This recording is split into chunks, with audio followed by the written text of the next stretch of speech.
Oh, shit. About a good 45 minutes trying to film a 5-minute video Oh, I thought you were going to say because of one fucking cat. I thought you were going to say you took 45 minutes to take a shit. Okay, we're live. I know we are. Know that. We are live. I know. I'm the one that said I live. don't take 45-minute shits because my ass falls asleep after about 15 minutes. So now you guys all know what we were talking about while we were off air. I've never Whenever I thought we were on air. Yeah, it's really difficult to get off the toilet sometimes because I'm so engrossed in the book I'm Oh, reading. jeez. Yeah, there's that. Can we talk about something else? No. But Moon, you have me wanting a Gurren. No, it's not Moon. It's PBR. Oh, Yeah. PBR? Oh, sorry. Sometimes you guys sound alike, and you already know. They don't sound anything alike. No, they Shut don't. up. Shut up. It's my reasoning, and I can have my reasoning that way if I want to. There's only Just two say- people that sound alike. And that's Sean from Florida Carry And Sean from Florida Carry. Okay. and another guy. I don't know who that is. Check. I hear that other guy that sounds like him's a dick. Probably I'll like kick him off or something. I don't know. From what Court said, he doesn't have it, Dick. There's Z and Strike String. Whoa. They sound alike. Well, yeah, you're right. I was just about to say that. You're right, Moon. Dr. No and Mr. Breakable, C Breakable. He sounds I forgot what he sounds like. He hasn't been on in a long time. like Dr. No.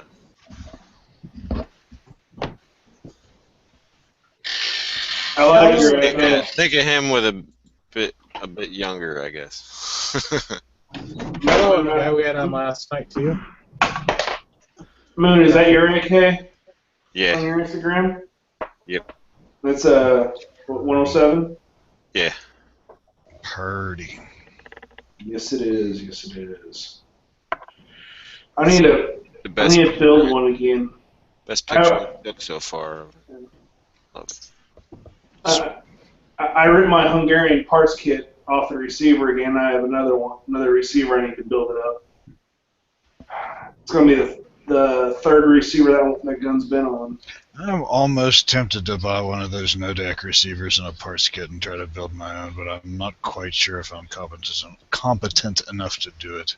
Don't start off. Well, if you're good with rivets, it's okay. But I would actually, if you want to do a Nodak spud, go ahead and get a Nodak spud. Get another cheap receiver for $50. Get 2 rivet sets, and then practice riveting on the shit receiver, and then they put it on the Nodak spud.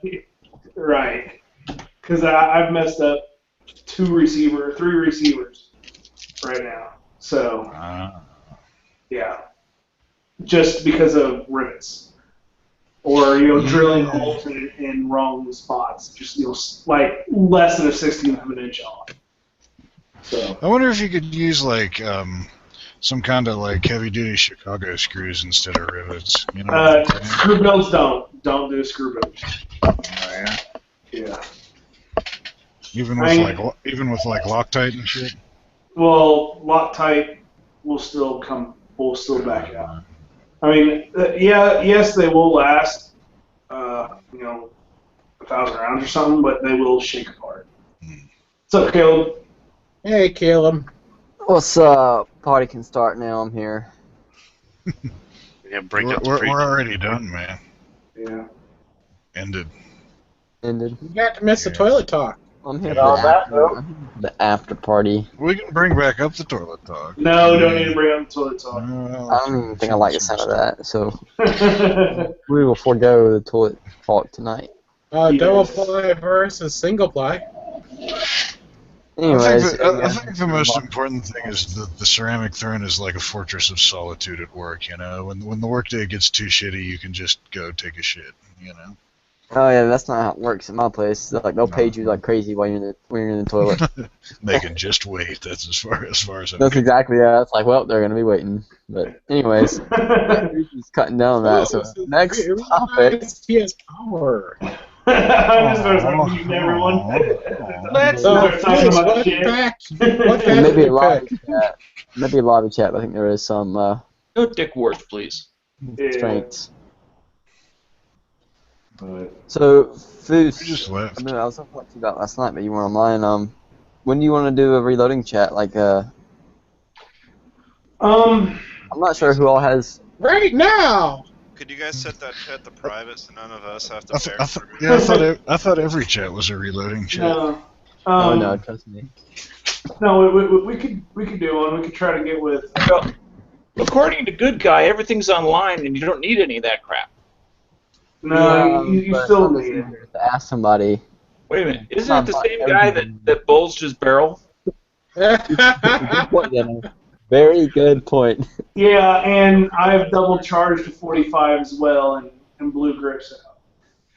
Now, So- now human error can happen to anyone, new or Absolutely. experienced. Isn't it funny? And not that, but factory ammo could do that as well. Isn't it funny that the youngest reloader on here has never done anything like that? It's crazy malfunction.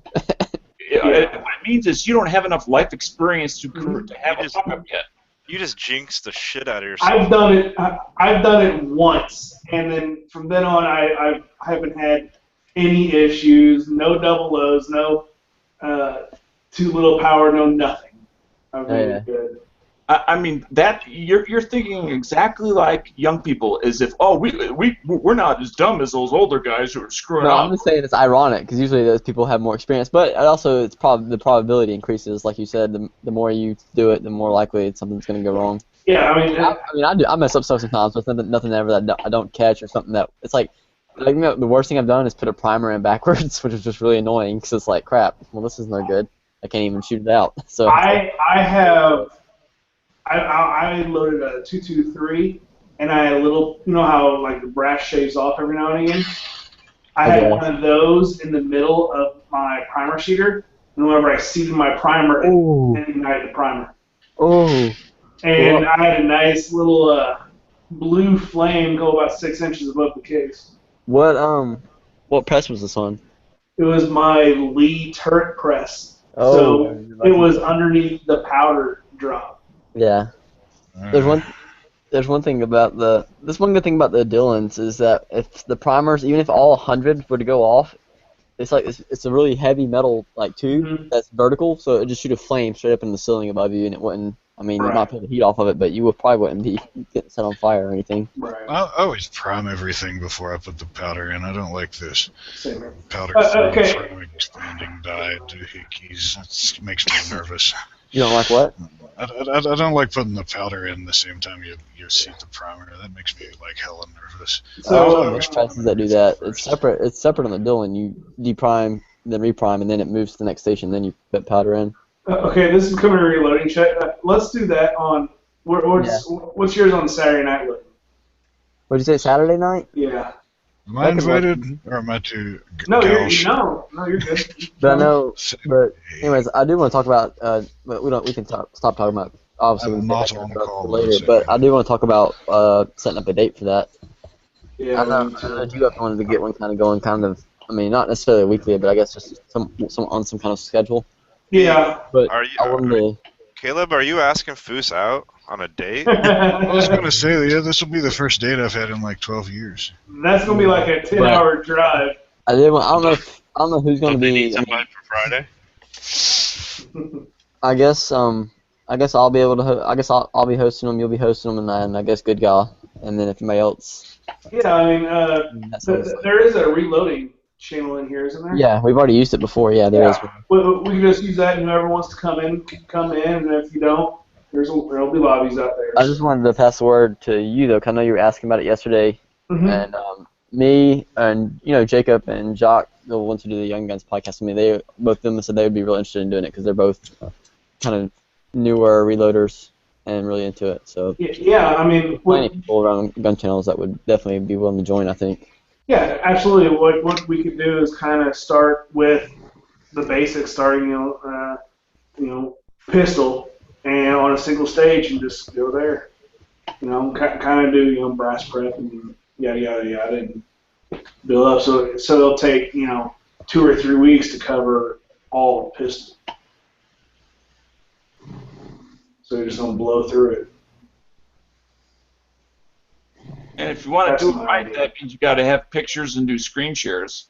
Yeah, I mean, what I could do is, I mean, I could run one and I could join it from my phone. And I could go out to my single stage. I mean, I'm going to be, I need to reload some 38 special for my sister-in-law. I can sit there and do that on my single stage presses. I don't have everything for my. I mean, the only reason I say pictures is because most of the webcams are too sucky in video to get a clear picture. Yeah, I mean, what I'll do is I'll run it from my phone. All right, sorry I lagged out there for a second. This internet Yeah. here sucks. Yeah, But, what I said is when we're doing it, I could be doing some 38 special on a single stage. Sorry, I was just saying I'm really excited to You're roboting. the match. Really bad roboting. Are you a robot? Yeah, we don't need to Yes, hear I'm telling you. Caleb anyway, so. Dial your bandwidth thing down. I mean, I can, He has it dialed down when he joins in. Oh. Yeah, so it's. So, yeah, I mean, we could definitely get one started. I don't have an issue with it. Yeah. Those who are very close, or you guys were very close to putting the whole chat to sleep. Sorry. Hey, but I did get someone to go with me to the Arkansas State match, so I'll have to have a room to myself if he's still here. So I got a question for you, Foos. Do the Clintons have any remaining property in Arkansas? I think so, yes. I mean, was he from Arkansas, or how did he? He is from Arkansas, yes. Okay, so he's still got family down in the hood. Yes. Well, yeah, I think so. Okay. It's just you never hear about them going back to Arkansas. Never. They probably don't publicize it very well. I'm just going to say, who wants to go to Arkansas, period? Hey, it is a beautiful country, a beautiful area down here, but it's about. I mean, I would imagine the people are hypocrites. the Ozark part is nice. That's where I live. I live in the Ozarks. And then touch depending on where you're at on the Mississippi. Yeah, all that's basically rice fields, cotton, and then down south is more cotton fields and stuff like that. And then you have west of Memphis. Yeah, that's. Just make sure you fill up just before you get there, and then just keep driving. Yeah, most people fill up on the east side of Little Rock and don't stop because Little Rock's about 2 hours west of Memphis, and they just keep on the truck. You don't stop. An hour past there before you think about stopping. Oh yeah. Well, no, you can stop about 20, 25 minutes. That's Collier. Yeah, you're probably right. But I mean, Memphis, to go from one side of Memphis to the other, like on Interstate 40, you're looking at about an hour and a half. Oh, by the way, Wisconsin changed the speed limit to 70 on a lot of the highways now. So, yeah, you can go 70. But if you're caught going 71, you are getting a ticket. Yeah, they said the same thing in Illinois. It's all bullshit. It's just like before. They're not going to go in front of a judge for doing 71 and a 70. I was doing 70 when it was 65, so. Yeah, so now I'll be doing 74. No, I'll probably be doing 72 or 73. I probably won't go 74. Not for a while, probably. Not until I always go at least 10 over, if not 15, depending on the area and if I know it. That's because you're a kid and you think you're invincible. No, Exactly. no. How many times have you been pulled over? One time for a busted brake light. I didn't get a ticket. Yeah, just wait till you start getting some more. Oh no, I'm clever. I don't go fast in the areas I don't know well. It doesn't matter how well you know the area. All it matters is the cop knows that people are speeding down there, and they'll catch you. Yeah. I True, always they try to can. find somebody that's like breaking the speed limit a super lot and let him get about 200 yards in front of me. And There then you go. speed Best way to do it. I mean, Then if there's two cops running a speed trap, you're screwed. I'll get both of you. unless you're going to grow a pair of tits, the chances of you regularly getting out of tickets are pretty slim. He is from northern Georgia, so it doesn't really matter if he's a girl or a boy. Oh my god. No, He's gotta have it pretty enough. on like the local back roads and everything, I know exactly where the cops are always sitting at, and there usually not many of them around. And on the interstate, if you can see way out in front of you, usually you can be okay. You just gotta watch for shady spots. That's the best place to You sit do for a know cop. they do use helicopters to Yeah, but I'm not like Helicopters and aircraft. Yeah, I'm not going aircraft, yeah. You ever see the like 1 foot by 3 foot white blocks on the interstate? Yeah. Those are spaced at intervals, and Somebody that is mute me for for a second, aircraft. please. Mute you? Yes. I dropped my mouse. You're muted. So, Yeah, they use the same system they used before radar, which is cops used to carry timers, and there were lines across the highway. and yeah, they use that in aircraft. Right, that's what I'm trying to tell Caleb. Yeah, no, Sorry, they actually. I'm telling Caleb, who's too young to realize a lot. And I will say this is gonna. Trying to tell me, Dano? Now, you get a couple $100 speeding ticket. You think that's the end of it, Caleb? No, I know. I completely understand the consequence of a speeding ticket. That's why I didn't start speeding until after I started paying my own insurance. Because before that, when I wasn't paying it, like when I was in school and stuff, the rule was my parents were like, we'll pay your insurance as long as you don't get a speeding ticket. So I was much more careful then. Well, and if you have a motorcycle, all I gotta say is cop cars shut off at 139, 140. So if you got empty road in the ball. I was gonna also say this. You know that the insurance that you're paying, you know how much it goes up with a speeding ticket at your age? Yeah, it goes insanely high, and then it doesn't go back down until like 30. 25. 25, is that what it is? No, if you got a speeding ticket on there, expect it to stay high a lot longer, especially at your age. The Sure. 25 is a very minor dip. It's when you hit 30 that you get a significant dip. Yeah, that's what I've heard. That's if you don't have a record. Right. So far, I'm clean record, and I have like the good student discount and all that. So right now, my insurance is pretty cheap because of and I'm on my dad's old truck, so it's like $60 a month. At 30, I still had a careless and imprudent driving on my record. I mean, the other step, which you probably won't hit, is when you get married. And do you know your deductible, Caleb? What's that? Shit, I hope I wasn't echoing. I didn't realize I didn't have my microphone turned off. No, we didn't hear you. Sorry. Didn't hear you at all. Because I was paying right when I got my brand new Toyota. I was paying under $500 every 6 months, and that was with a Whoa. $250 deductible. Well, yeah, that's the thing too. I don't drive. I'm probably never gonna have a new car for a while. I just don't see the value in having like a brand new car. It's not something that. Yeah. Now that my believe car me, is 5 years old, I'm paying just over $250 every 6 months. I got a giant rant about new cars, buddy. Like, cars are the worst investment ever. They just Yep. lose value as soon as you buy them. Just buy a cheap piece Exactly. of shit and work on it yourself.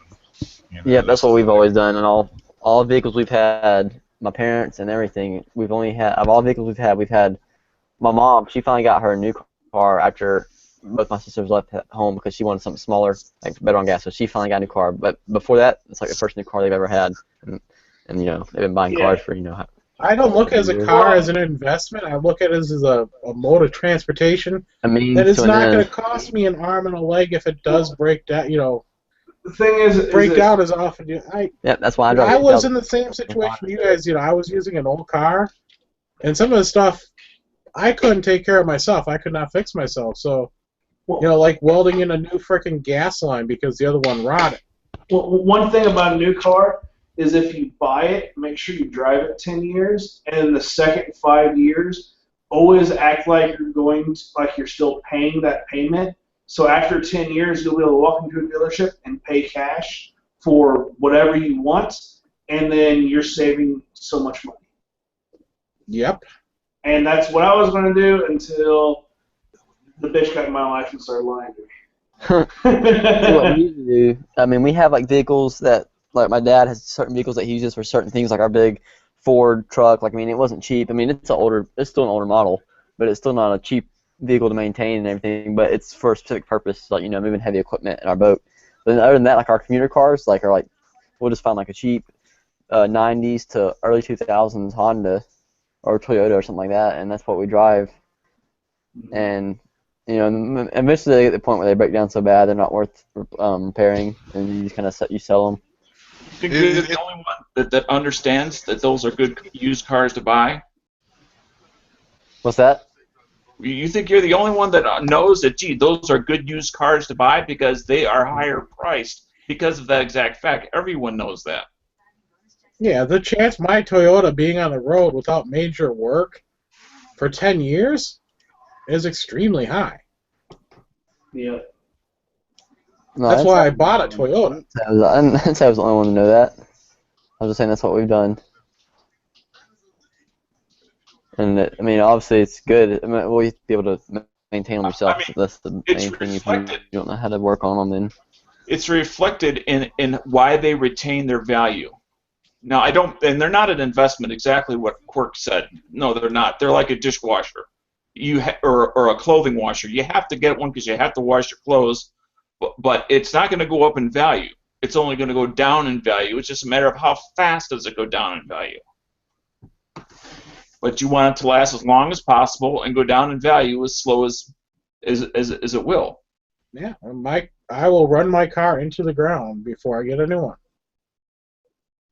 And when it comes to the point where, maintaining it is, extremely cost prohibitive to me buying a new car, guess what's happening? I'm getting a new car. I think I can easily get 10 years out of this car.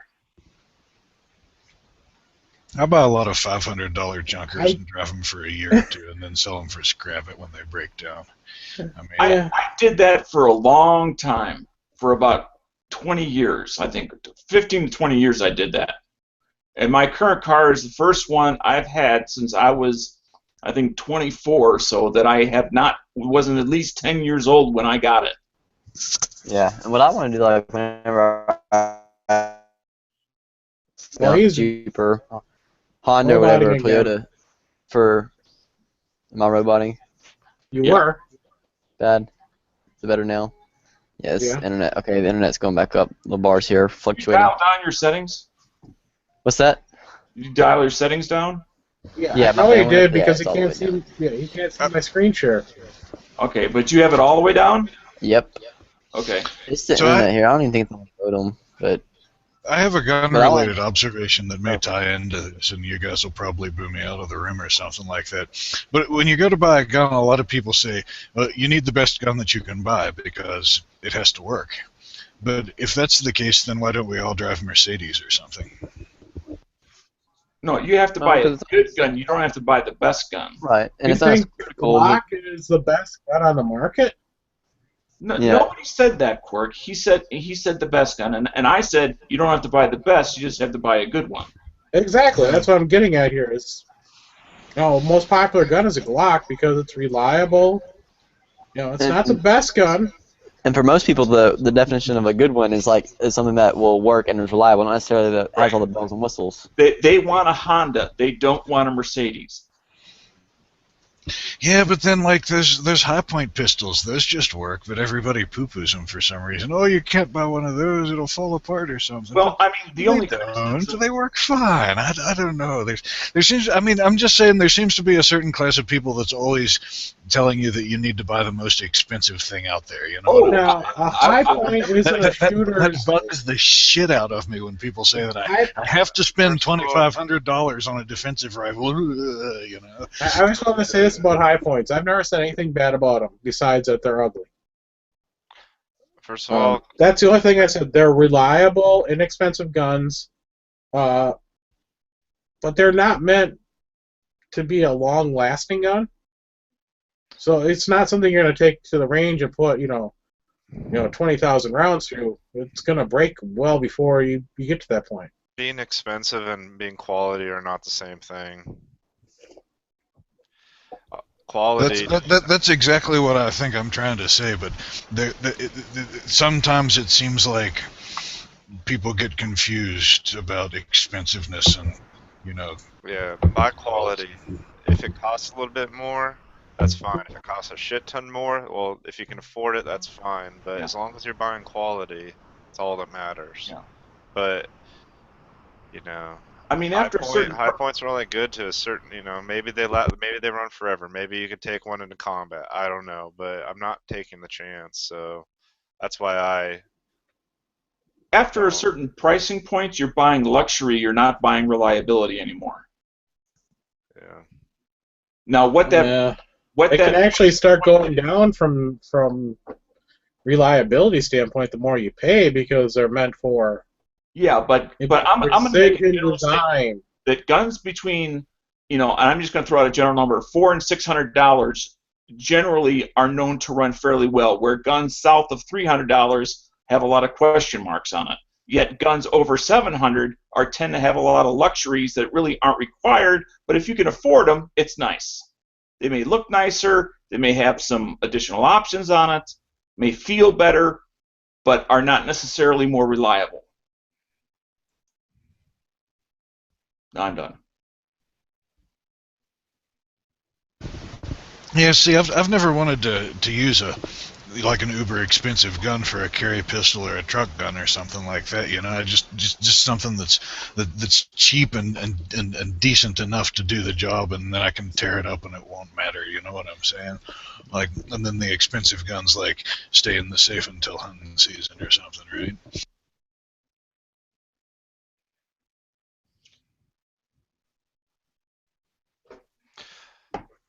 like somebody brought up earlier, they're talking about their bad experience with EAA Witness, and they're like, yeah, blah blah blah, $400, and it's like, well, I guess the thing split the frame or something catastrophically failed with the firearm to the point where it was nothing but a expensive paperweight. And it's like, at that point, how much money did you save off of actually? And oh, by the way, they couldn't get EAA to do shit about it. It was just like, EAA was like, tough shit, go pound sand. So how much money do you save over buying a CZ from that EAA? $100 maybe. How much is a high point versus even a used Glock? I mean, how much money are you really saving? There is that, but then every once in a while you run into something that's like cheap but still awesome. Like back in the mid '90s, I bought a Ballister Molina for $50 and carried it for several years and never had really any trouble with it. See, that's not. See, that's high quality at a good price. I guess maybe high point is good quality. I don't know. It doesn't. I mean, but like, how much money are you really saving on a brand new production pistol? Let's just make it easy and let's leave Milsurp out of it, because obviously Milsurp stuff you can get an extreme amount of quality for a very low price. So out of a new production pistol like an EAA versus a CZ or a high point versus a Glock, how much money are you really saving, and for what? Like, CZ has got great customer service. Glock has got a warranty that follows the gun. The gun's entire life is covered under warranty. A statement that I heard that I always liked was, as far as the money part of it, is how much is your life worth? Because now I'm not talking about a range gun. I'm talking about a self-defense gun. That you don't want 95% reliability, and nothing gives 100% reliability. So how much is it to get something that might be 99% or 99 point something? Yeah. As far as spending that extra $100, $200 to get out of the $300 range, so at least you have some assuredness that you're going to get closer to that 99% and get out of that 95%. Do you really want a 5% chance that it's going to misfeed when you need it most? That's all. It just I mean, if you're not defending yourself, don't matter. But in defensive stuff, I have a totally different view. Yeah, that's a good point. That makes sense. I guess I've just kind of always leaned towards old milsurps. I never really connected, cheapness and quality with those, but I've always carried full-size pistols anyway, so I guess I've always just gravitated towards them because they're cheap and decent. I don't know. I'm carrying one of those Italian police surplus Beretta 92s nowadays. It's a very nice gun. I hate when people say cheap when they, cheap is a negative connotation. Yeah, we need it's inexpensive. It's inexpensive. Inexpensive then, yes. Yeah, because I only paid $300 for my K31. It's probably one of the best, it's probably one of the most best quality rifles I own. And the Glock trade-ins are very inexpensive. I mean, I'm just giving another example, but we could do a whole show on where to get inexpensive but awesome guns for like the new shooter or something like that, like all these milsurps and police trade-ins and stuff like that. That would be a pretty awesome topic if nobody's done it before. But that's going to get to, again, closer to that 99% rather than that 95%. Because it can be done. You may not be able to, in our society, we just want to run down to the corner store and pick it up. Well, you may have to do this thing that, as Americans, we seem to hate to do, called wait. Or, wait till it comes in stock so you can buy it, because, police trade-ins aren't instantly available all the time. But when you go to look, it might be there. You just have a very impatient society.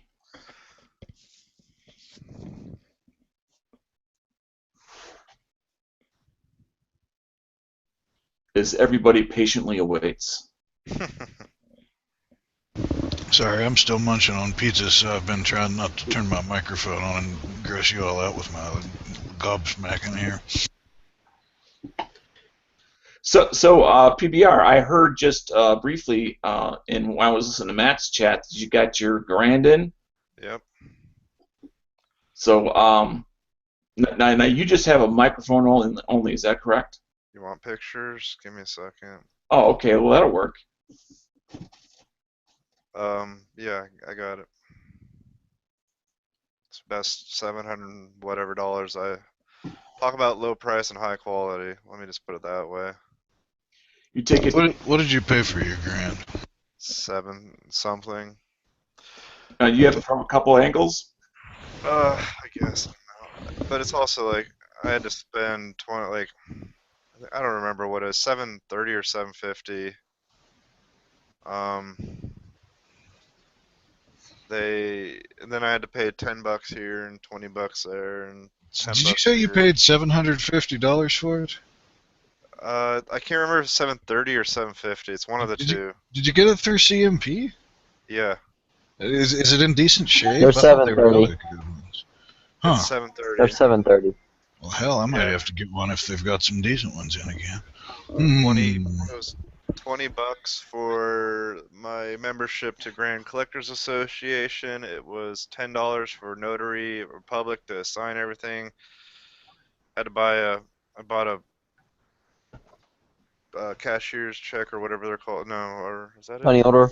Money order, thank you. And then I priority mailed all the paperwork and stuff into them. And that was so a little bit of nickeling and diming to get it all squared away, but whatever.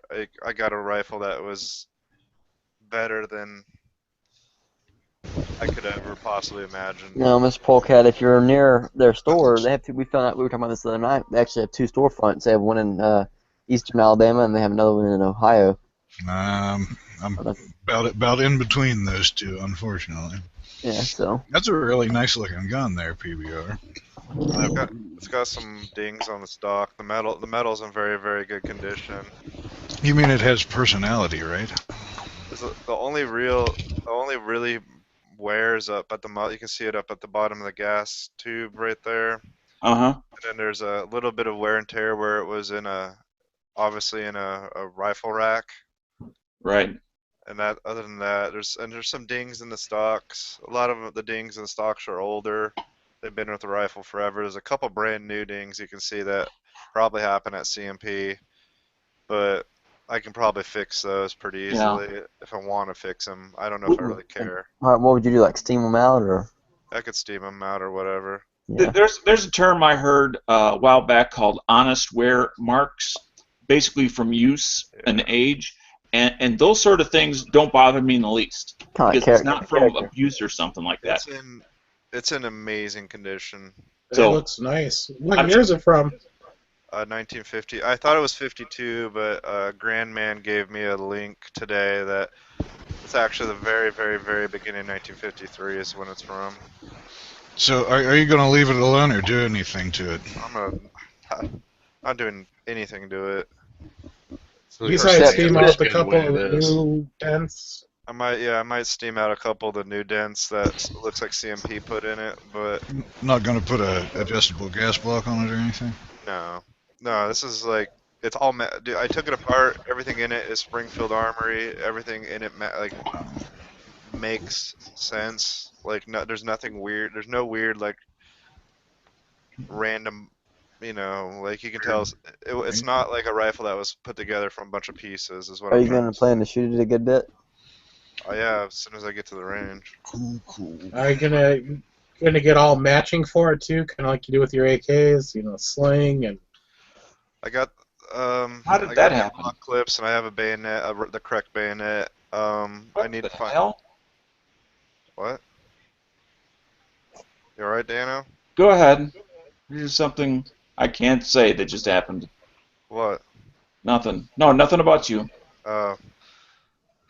It wasn't me, was it?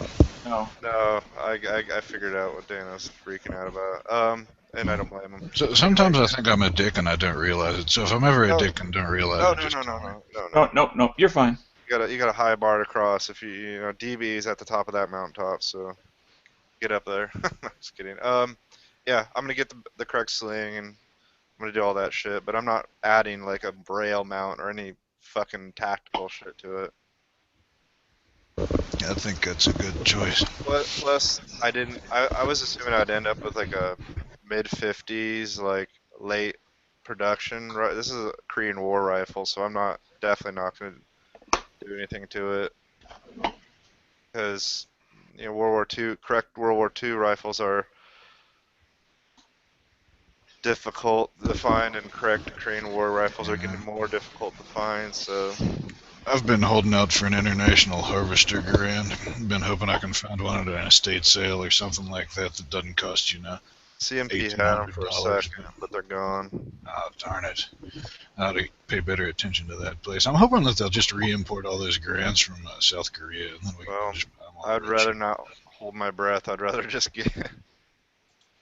I'd get one before. I don't know. I'm not gonna hold my breath that that's gonna happen.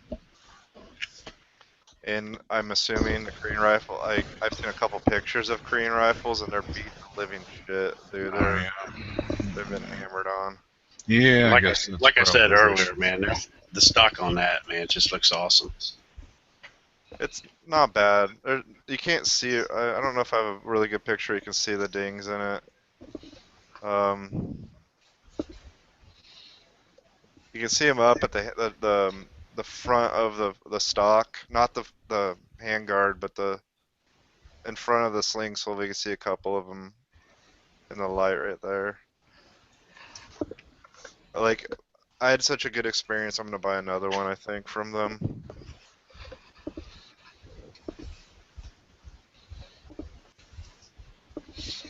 It is quite a nice gun there. You really did. Man, there's just nothing quite like shooting a grand, is there? I like them. It's like, hell yeah. Have you found the sling yet? I just missed one on eBay? Simpson Limited had a Oh. bunch of them, and they all sold instantly. And I think I'm trying to figure out which is the correct sling for that era. I know it's a web sling, it's not the leather sling, so I gotta find one of those, which are not, they're cheap, they're not expensive. Yeah. And I got the bayonets on its way, but I'm not sure if I have the correct I think it's a correct bayonet, but I don't know. The eras are confusing. There's like there are like quite a few different bayonets or grands. Yeah. And I'm And not I know sure. you're a completionist when it comes to this stuff. That's why I was asking. Yeah, there's like the M5 bayonet, and I don't know what year the M5 started production, so that's why I'm confused. That's where I'm. It'll be easy to figure I out. think those gigantic long Alt 3 Springfield bayonets will fit on those grands too, but I'm not 100% sure about that. Are the Springfield bayonets the ones that are 22 inches? No. Yeah, they're like a fucking sword or something. I think that's the one I'm thinking of. I can't remember though. No, those are 1903 bayonets or 1907 or something, and they have cut down bayonets for the grand. Cool. Sorry, I'm being quiet. I'm working on. I got a new 22. I'm just working on it here. Listening.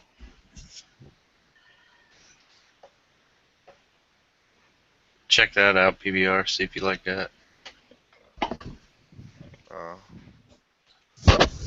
Yeah, that's what I'm. Geez, that's expensive. Yeah, I can find that for cheaper. I mean, do you want original or do you want like original? Because I was gonna say they had some for $24, but I didn't know if they were like. Well, wait a minute. Let's see what this one is. I'm just trying to figure out like the different eras, and I know there's. Trying to figure out what's correct to the Korean War, or if it was all just mixed together. Try that one.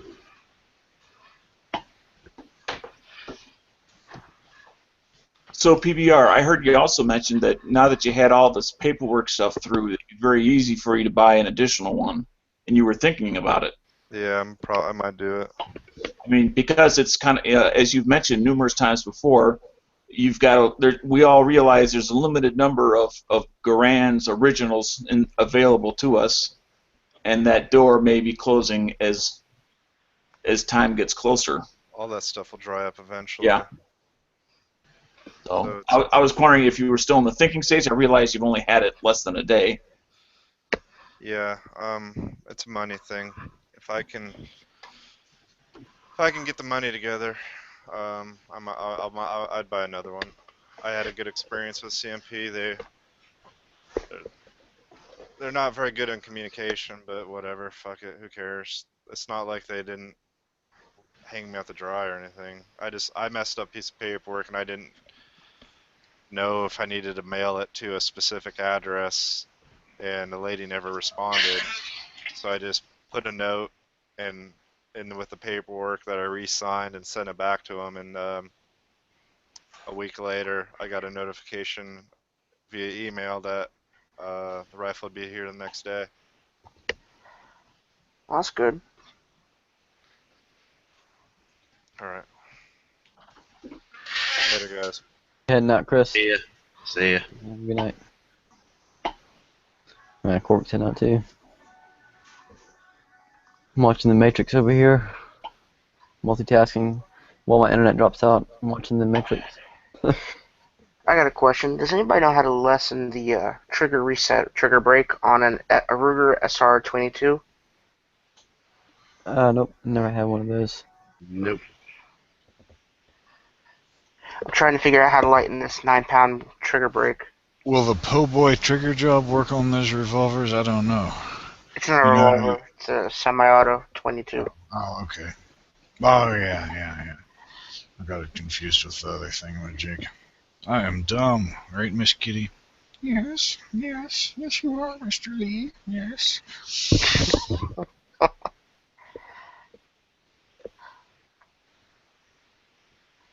I bought this last month. Didn't realize I bought it broken.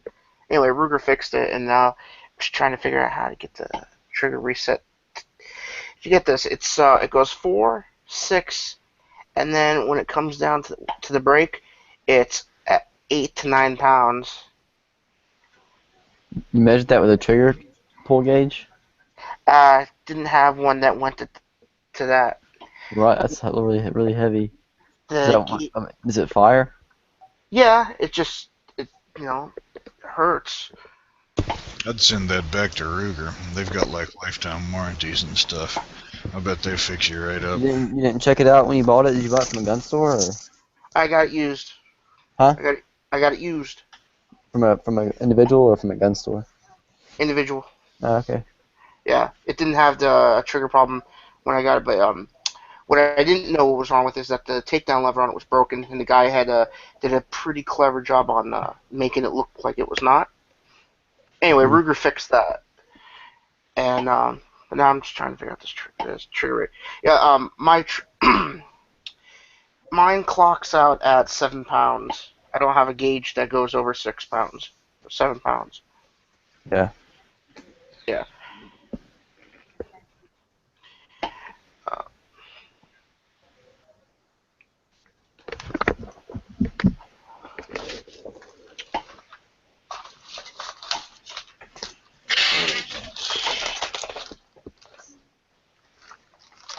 I also got enough parts and components to build 2 more Ruger 1022s. I'm picking up a new Ruger stripped receiver tomorrow. Picked one up the other day. Nice. So you still finding 22 ammo pretty good? Yes and no. I mean, for general plinking, I'm shooting the hypervelocity stuff. For accuracy, I'm shooting the subsonic. Mm-hmm.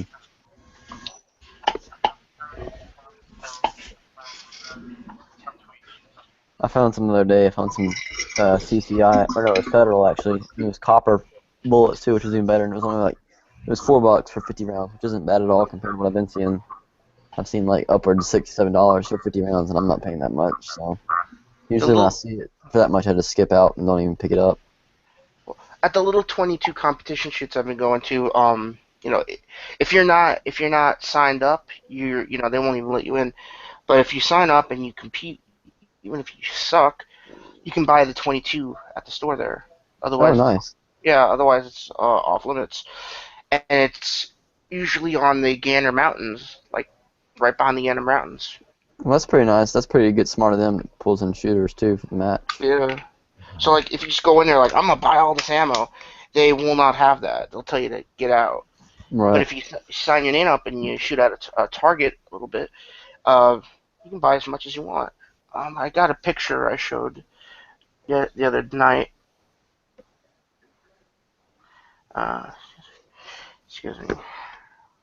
Doing 3 things at once. I just put on a brand new Twin Tech barrel. I took off the standard barrel came with. Mm-hmm. Put on a threaded Twin Tech. Alright, here it is. Screen share. Alright, check it out. That's at the Gander Mountain. Holy crap! Yeah, they got plenty of it. And that's what are those? Is that just regular CCI standard velocity? That's yeah, pretty much. It's a little high, but I mean. It's not that high. I rented their Sparrow, the suppressors, and all that stuff runs through it. But yeah, 1,000 rounds of brick. I mean, not brick. 1,000 rounds per damn, what the hell is it called? Case, I guess. I don't know what they call Yeah, that. Those are 50 round packs that are packed individually, right? Yeah. Those are 1,000 rounds per. Well, yeah, but the little plastic ones in there only have 50 each, right? Yeah. They're split up. 1,500. Yeah. 5. 1, 2, 3, 4, 5. Yeah, 1,000 rounds. I got 3 of them, and that's just because. Yeah, let's get them out. Let's see. Yeah, it maxes out at 7.2 pounds. Mm-hmm. So it looks like on that picture there's some more ammo behind you there at the other table there. 22 ammo. It looks like it's, what, $8? Is that something different, like low velocity? No, that's Mini Mag. No, not Oh, Mini Mag. Magnum, WHMR. oh, 22 Magnum. Wow, so the 22 Magnum was actually cheaper than the regular 22. Nobody shoots 22 Magnum. Well, Really? That's crazy. That's $8 a box for 50 rounds of 22 Magnum. That's insane. yeah, That's really good though. I got one box of it. Not box, thing of it. Right, 150 round pack. Yeah. I'm trying to build a Razor 1022. The 22 Magnum. Mm-hmm. It's a pain in the butt, but it'll be well worth it. You're building. Well, you said you're building a Ruger 1022, but in 22 Magnum. Yeah. Yeah, they make them too, don't they? So I mean, it won't be that hard to find all the parts, right? No, it's not hard. You gotta just get them parts together. The Razor 1022 Magnum. It's called. I bought a stock, got a barrel, and I got basically all the little bits using the drill press, just working with the metal. It's aluminum. It's not bad. Mm-hmm. It comes with this little piece that does all the little bits. Comes with all the drills.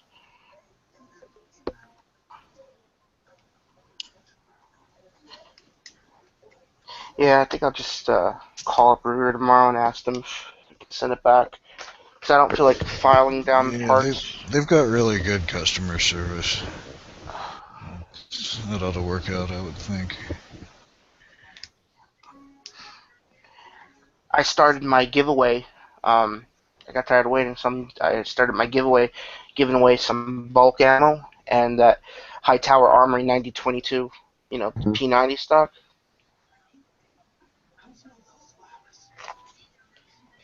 So, yeah.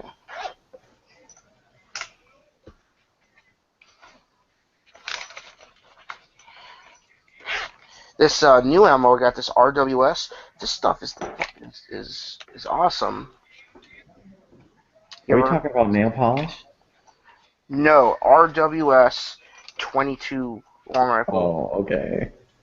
I'm just messing with you. I just. Oh, we talking about nail? RWS. They're subsonic. These things are. Man, these things are really good. Oh, they better be. Yeah. Made in America, damn it. Yeah. And at $80 a brick. Jesus Christ. Damn you, Midway. I'll get you one day, by the hair of my chinny chin chin.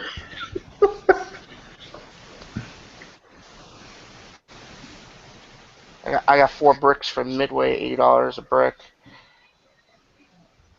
Can't find subsonic ammo here. Yeah. I forget. God, what was I gonna say? Yeah. Does anybody know what guns? Anybody ever see Miami Vice? Which one? The series, the series, movies, the remake Yes, movie. The TV series. Da, da, da, da, da, da, da, da, da. No, that's Hawaii 5-0. Yeah, that's Jack Lord. Yeah. Yeah, I think I've seen it. Yeah, I just want to know what handgun did Croc use?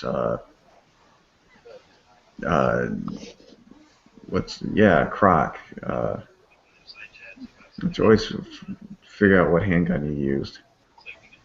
Tubbs or whatever it was. What gun did they use? I'm gonna have to look that up. I'm looking up on IMDb right now. I want to say they used a revolver, but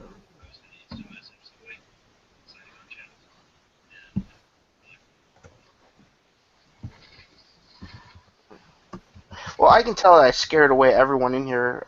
They were doing the little hints. That's fine. Sonny Crockett, played by Don Johnson. Let's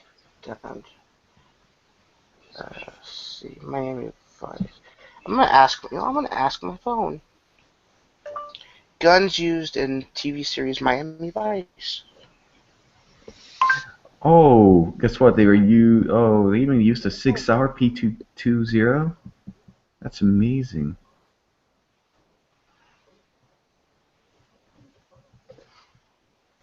Oh yeah, James Sonny Crockett used a P20.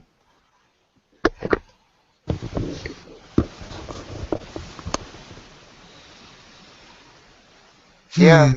P220 first edition, American model, 45 ACP. And then he used Daytonics? Yeah, Daytonics? Pocket 9. What in the hell is a Daytonics Pocket? I never heard of those guys. It's sort of like the Cobra, except the Daytonic works. And then a Bren. Has anybody ever heard of these? The Bren 10? Yeah, it was a remember the 1986 Miami shootout where they introduced... those all sound like shitty 80s pistols. Yeah, well, it was an attempt at the 10mm, because everybody thought the 10mm was going to be the next 9mm. Bren 10. Cannot believe Daytonics Combat Master. No way. Yeah. Daytonics. Did they turn into be like Caltech or something? I think they turned into Raven or Phoenix firearms. Or maybe Cobra. Oh, they use this, and then they even use a Smith & Wesson Model 36. Cheese special. 38 Bodyguard. And 38 Bodyguard. Yeah. Oh, no, you're right. 36 Chef Special. Or Chief Special. What? My eyes are like, oh, what? Chef Special. What's the Swedish chef song? They even used a Browning High Point. High power. It's contagious. It's contagious. A Smith & Wesson 659. I haven't seen one of those in a long time. 659. Those used to be in every 80s and 90s TV series. Yeah. A Colt Challenger? There was something called a Colt Challenger. That gun looks like a wiener. A Dan Wesson Model 15. No way. 357 Magnum. Damn. Classic. Check it out. The classic Smith & Wesson Model 29. Holy shit.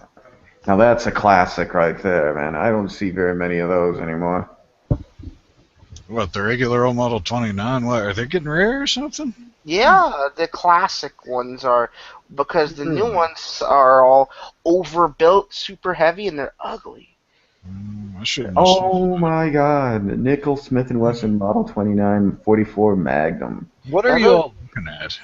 Oh, guns IMFDB. used. FDB, Miami Vice guns we use. You guys must be really bored. No, this is a way to go back on your history. Oh, I'm about to take a Percocet. Yeah. Model 19. Yeah, and a little Scotchy Scotch with it too. Scotchy Scotch. Colt Python. They used a Colt Python in that TV series. Those nice. are good. I love those. Those are hard to find. My range has one, but the sad fact to it is it's smoothbore. Oh. Yeah. Hey, anybody ever heard of a Beretta Cheetah? I had one. I used to have one. Ed O'Neill was in Miami Vice? No way. I had one that was in 32 ACP. I felt so lucky. I was like, I'm so special. And then I realized I'm special.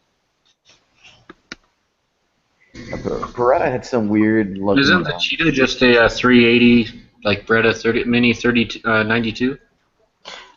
Yeah, pretty much. But they did make a couple for a while in 32 ACP. It's easier to find them in 380 though. I do know there's a lot of nickel-plated handguns in Miami Vice. That's all I know. Nickel-plated was considered Florida, bling bling. Colt Combat Hey, Commander. Edwin, are you the one with the SR22 that you're looking to fix the trigger on? Yeah. It has a 9-pound trigger break on it. Okay. I know that I've only shot an SR-22, but I own a couple Walther P-22s, and I know the SR-22 is like almost an exact copy. And there was a real good YouTube video that I did for my trigger job. Mine was only like 6 pounds, but before I even did the trigger job, it lowered about a pound itself just after break-in. They'll lower about 1 pound, and then usually after break-in, that's when you want to do the trigger job, is what I would say. A lot of people do their trigger jobs before break-in, and yeah. Well, the gun's not brand new, but they did, put brand new parts throughout it. Except they never fix the, what the hell is it called? That, you know, where you eject the mag and how the trigger goes limp? Yeah. They didn't put that extra spring in there that keeps it, tension. And I heard on someone's video that you actually have to ask for that it's now a commonality if you send your pistol to Ruger. Oh, wow. Here's a weird high standard Model 10, the Maze. Yeah, but check this. Like 4, High standard Model 10. 8, and it break, and there's a break. Was the high standard Model 10 one of those semi-auto 22 long rifles, pistols? Or is that?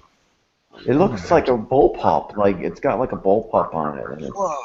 Seriously? I'm gonna have to see this. Model 10, you say?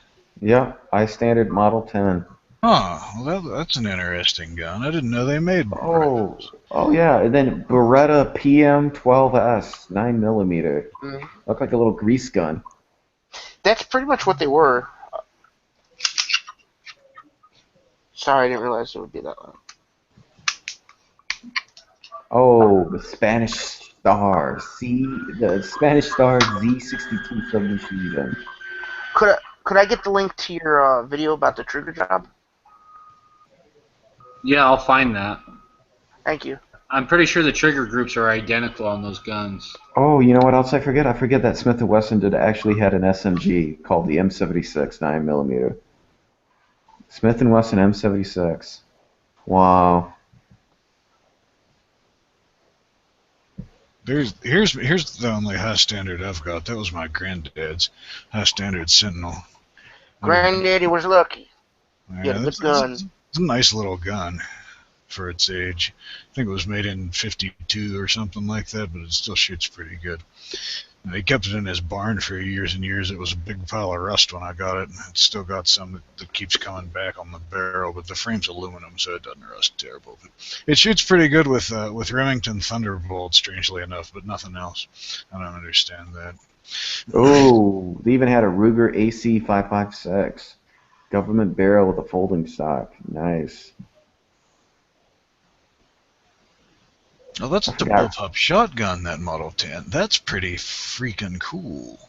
Yeah. I'm going to have to get one of those. Oh, jeez, I don't need another shotgun.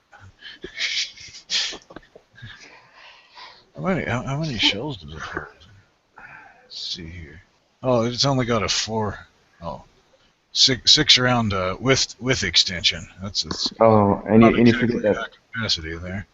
You forget that Steyr actually made a sporter rifle like a bolt action. It's like, oh, okay.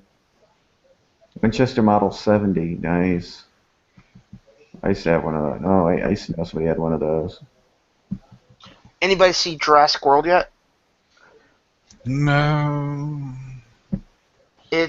Besides it being a good movie, throughout it, what's his name is running around with a, I want to say a golden boy, but it's nickel plated, and he's got a scope on it. Was that nickel plating? Wasn't that just a fad? Because I remember that was all the thing, and then you never heard about it. Nickel plated Smith & Wesson Model 29. But I guess I should have kept if they're getting rare now.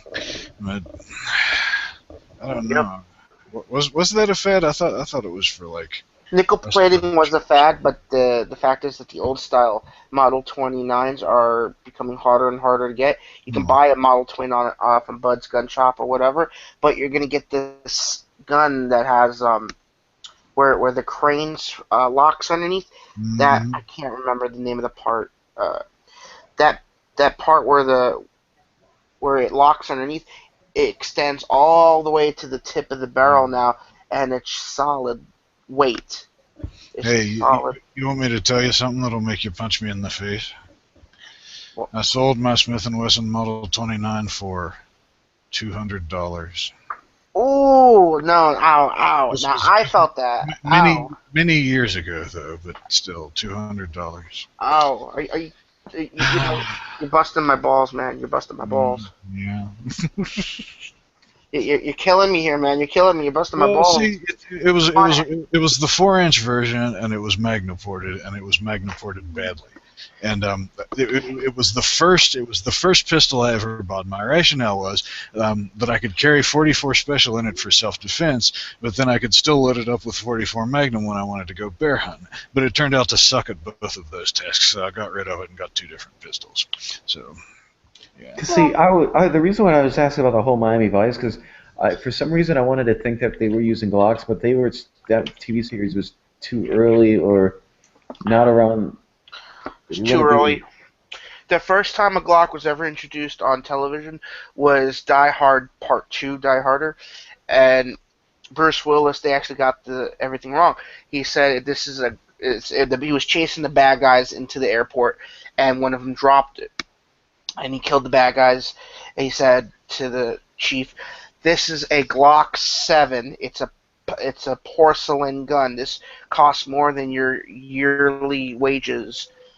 And and it was meant he was supposed to say 17 and polymer, not porcelain, but that was the first time ever it was ever mentioned. Yeah, didn't he say you could go through a metal detector without going off or something?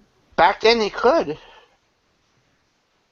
Yeah, that's right. I vaguely remember there was a big hubbub about that back in the day, but I was pretty young then. Back in the Glock 80s, 7. back then my uncle got a couple things to do the metal detector, including his Swiss Army knife. Yeah, that's not because I didn't know if they were using, like in Miami Vice, they were using the Smith & Wessons like we were just seeing on the IMFDB, or they were using, gosh dang it, for just some reason it was killing me. Like, wow, what were they, did they actually, but then I would, like, nowadays, God, you can't watch one action TV series without them not having a Glock 17 in the. Yeah.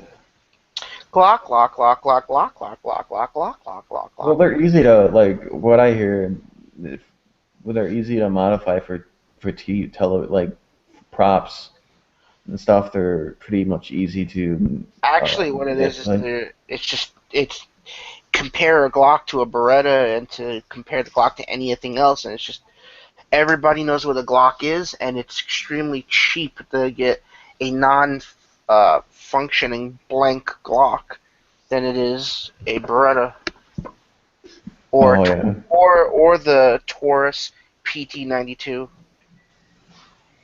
Over the P226.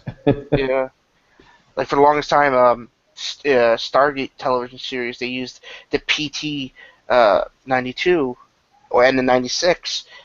And then in the Millennium, after Millennium, then they started getting the 92s, and then they all together, just except for that one character, Daniel Jackson, just dropped sidearms altogether and went with larger firearms, because the P90 became their constant PDW, personal defense weapon.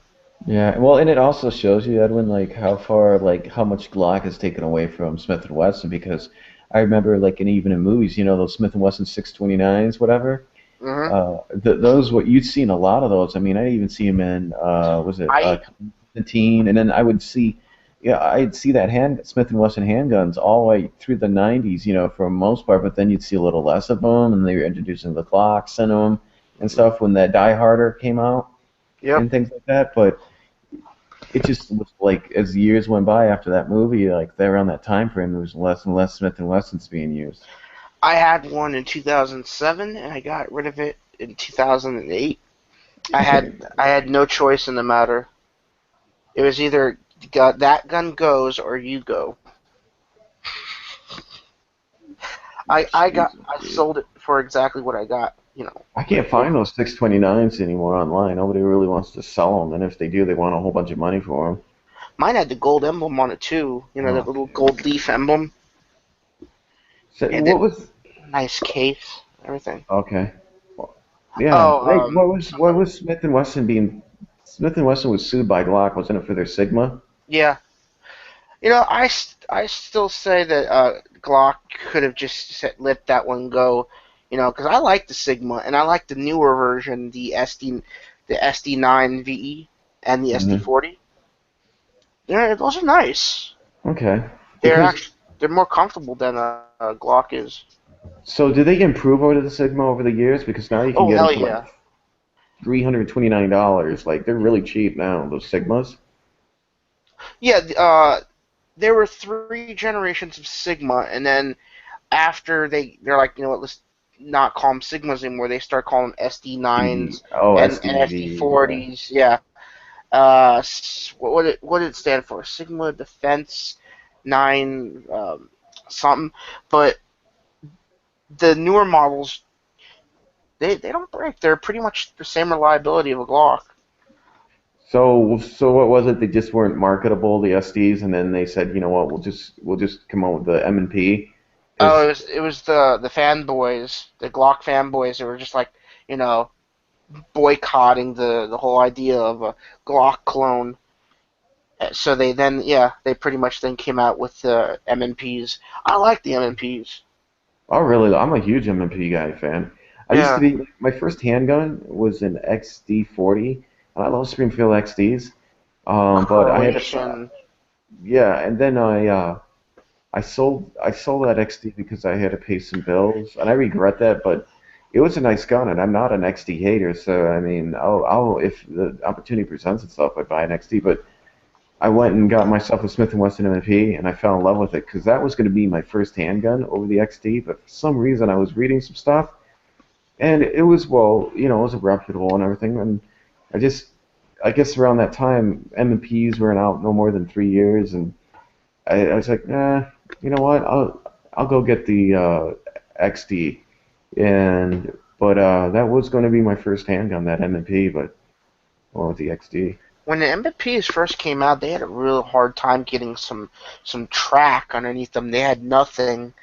Nobody would vouch for them. Nobody would, like. Oh yeah, nobody would vouch. They had the same kind of stigma I do. Stay away from it. Hate it. Yeah, it was very little people had tried them, and people said, yeah, they're great, but nobody really believed the people that would post those things. You know what I mean? Like on YouTube and everything. People would go, oh, I don't know about that. It's Smith & Wesson, and they thought about, and I guess they were trying to shake off the whole Sigma series, like, oh, that's another Smith & Wesson Sigma, and then Travis Haley was like one of the more popular people that used one, and then people were saying, oh, well, there is some truth behind those postings of it being a good handgun. But when their M&P series sales skyrocketed beyond belief? When was that? 2012 Avengers. Samuel L. Jackson as Nick Fury with the Smith & Wesson M&P shield throughout the whole movie. After that, it was just like it was like a rocket. Everybody wanted one. Everybody wanted an M&P. Oh yeah, because everybody was going to the.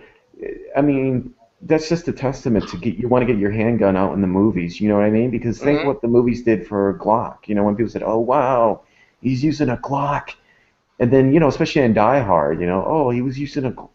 Beretta up until the 4th one, yeah. And then, like, Lethal Weapon was using the Beretta, and everybody wanted a Beretta. You remember? I remember that. Remember back in the 90s when all the TV bad guys used Beretta 92s and they had a bad reputation?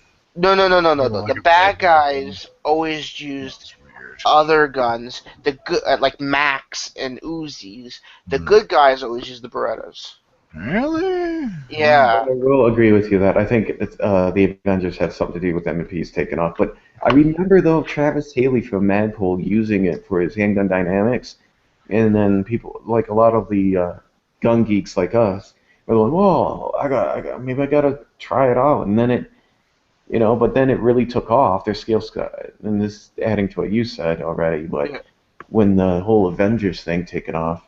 Like Gerber knives, when Gerber decided to give their knives to, perfect example was to The Walking Dead. Everybody was like, you remember their zombie survival? Yep. Oh my God, that took off. Yep. I remember that. I was like, I can't believe it. I can't believe it. I actually almost bought one. But then I realized I got too many knives, and they're all meh, same quality. I bought the Gerber. I was a victim because I bought that Gerber DMF folder. I bought that exact same knife. But the thing was, they were selling the Tonto. Like when you wanted to know what knife he used, they were like, no, he didn't use the Tonto one. He used the one with the. Was it the Tonto or the Tantal? The Tantal. It was the Tantal. It was like the belly. It had a belly on it. Because they had both. Yeah, because they had both. I always thought Gerber was a brand of baby food. That's what I thought. Oh, what's that right there? Is that your Beretta? What is that like an SMG or something? Who, what? Oh, that Sub 2000? Yeah. You talking about me or Will? No, you, Polecat. What's that? That's the Beretta 92 and a Sub 2000 that uses the same magazines. Oh, okay. Those things are everywhere around here. Somebody buys them and they're like, I hate this thing. I accidentally touched the barrel like a dumbass, or whatever reason, and then they're always in the pawn shops. Yeah. Hey, you know what else I was thinking about? I've never fired one. AZM, you know what, Edwin? You know what else I was thinking? I was thinking when I first seen, like there was a couple of things when I when I had seen The Walking Dead, I was thinking, oh, they're doing the Beretta. Here comes Beretta sales being spiking up again, And then secondly, when I seen, oh my God, what was that one? I'm trying to think. What Beretta fail scene? The Colt Python too, as well. Like the Beretta and the Colt Python. I honestly thought like Beretta and Colt were gonna capitalize on that, because when I seen the Colt Python, I was thinking, great. Now here's a perfect opportunity for Colt to bring back the Python. But they didn't. I thought the same thing. And now it's Pieta that's making the Python now. Pieta? Did you see that chat earlier? Oh yeah, there was a chat in the lobby this morning at work. Pieta apparently has the tooling for the Python now, and they're going to start producing them in later this year. I think it gets released in September or something like that, and then they're going to do other Viper guns later on. Apparently. See, but the thing is they were stupid because now Colt is filing for bankruptcy. Yeah. And if they would have came out with the Python again, they would have. I think that would have saved them. I don't know why they didn't capitalize on it. Buddy, if I can get a Pieta Conda in 454, I will sell my Super Black or Super Red Hawk and be a happy man, because. Who's going to speak? Somebody was. 2 years ago, on Walking Dead's second season, I think, I was hearing reports that they were going to come out with a Python WD series for Walking Dead, like a zombie version Python with maybe green grips or something. It was like all over the forums there for like during the whole second season of Walking Dead. What a bunch of idiots! Now they're bankrupt. They could have capitalized on something huge. They kept trying to push their damn their AR-15s. Like, oh, buy our AR. I'm sorry, but I will go 100% Spikes Tactical DPMS. Well, except for the barrel. Never trust the DPMS barrel. But it's all the same. Yeah, it was. Except for DPMS barrel. Never go to DPMS barrel. They never came out with anything new because they relied too heavily on the government contracts, and then they never I don't know, was it article magazine. They're like, oh, we have a new carbine model out. Who gives a shiznit? Who gives a shiznit? There's no titty confetti coming out of that. I mean, they would always come up with the 629, the was it 692, the LE model. It's like nobody cares, man. Armscore is actually making the Colts. You know, they have the tooling equipment in the Philippines. They're making the original Colt GI, 1911s, as they were, back in their heyday. So if you want a real 1911 from Colt, you actually buy it from Armscore. But the thing Buy a is, 70 series. but Yeah. you guys understand that we all understand that Colt never evolved. They were always like the same thing. And it was just like, Stagnant. but they always were relying on their government models. I mean, their government contracts, and then they were relying on their sales of their Colts. That's how it was even in the early days, like the 19th century. They were selling to the army and stuff. That's how they made their big money, right? Yeah. Like with the new model army and all that stuff, right? And I guess they've always been that way, or maybe I'm on crack. I don't know. No, I mean, you're right. And then, what was it? Then they went to FN after 2013 because their rifles never went past 3-round bursts. They never went full auto. And FN said, we'll make you a full auto M16, M4. And they said, okay. And they dropped the government contract with Colt. And Colt just kept on making 1911s in their rifles. And I was like, okay, what's new? I see the Colt lower receivers or a complete carbine, AR-15, and they're like $800-900. I'm like, why? I can build one right now because prices are back down. I can build a complete rifle again for $525.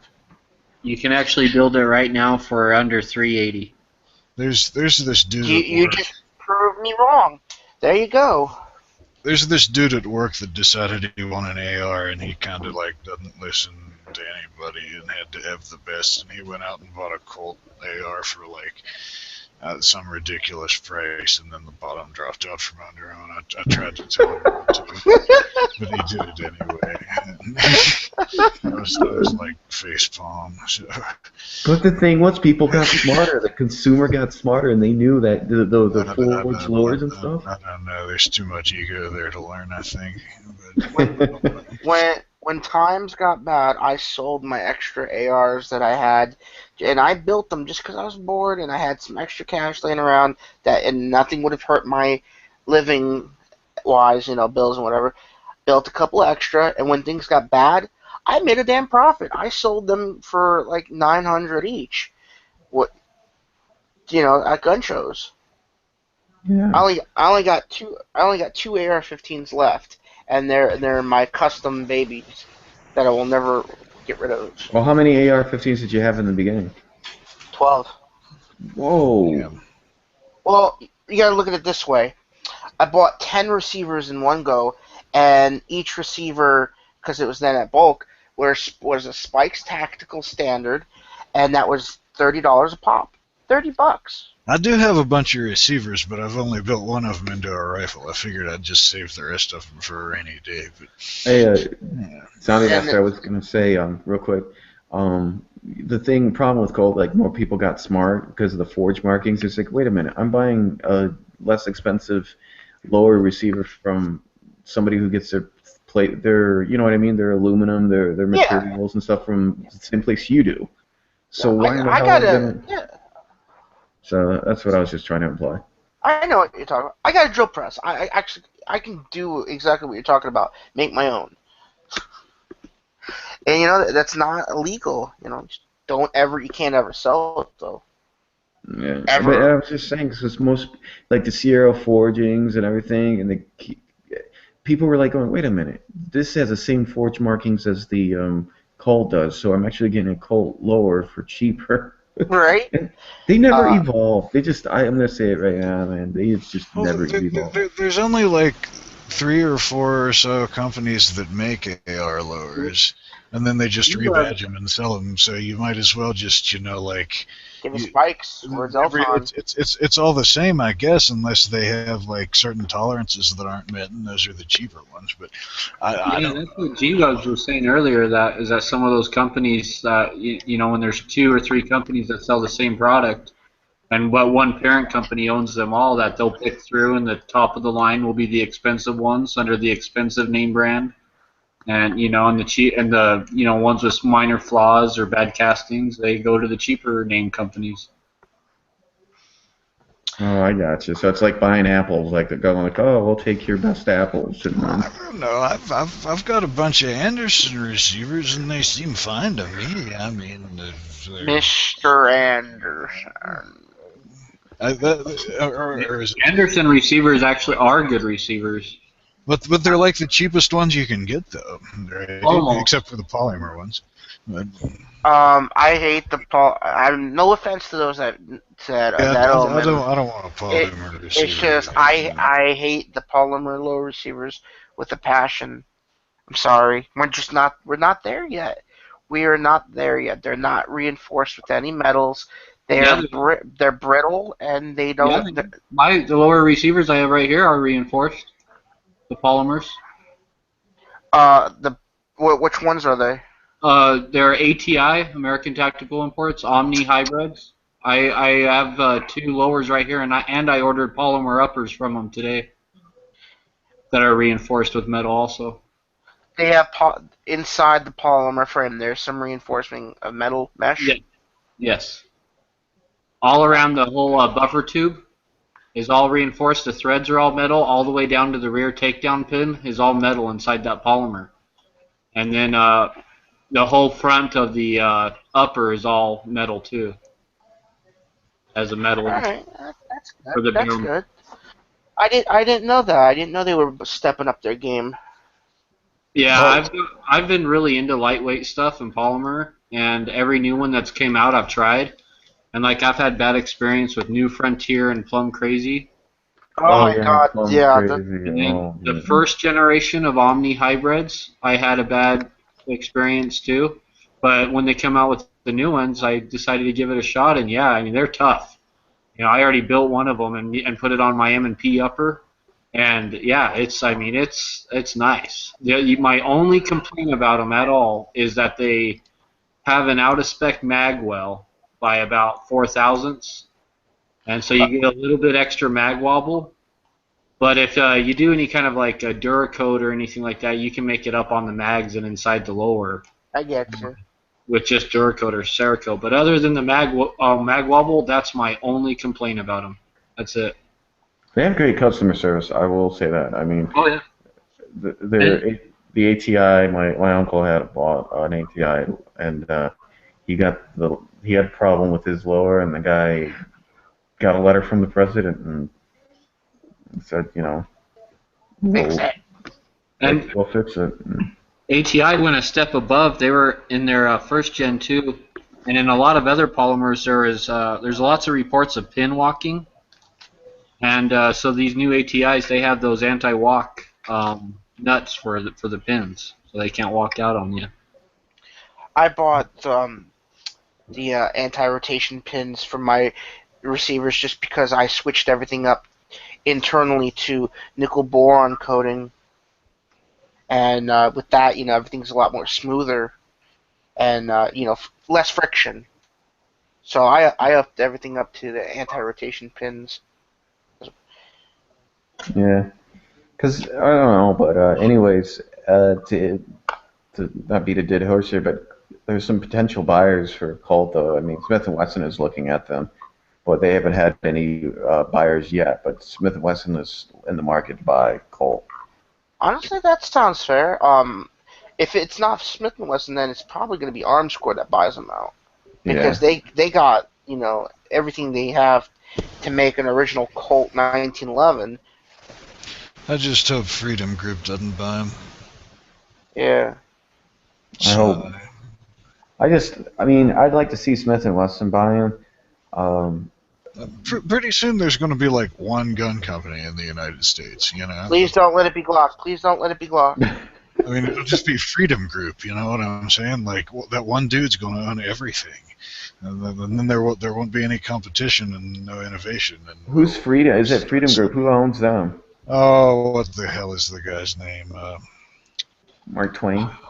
Jeez, I can't remember off the top of my head. I'm getting so many hate PMs right now. How dare you hate on Glock, you fat, pathetic piece of worthless. But I just don't. I'd rather have an American company own Colt than have like keep it in the family. Yeah.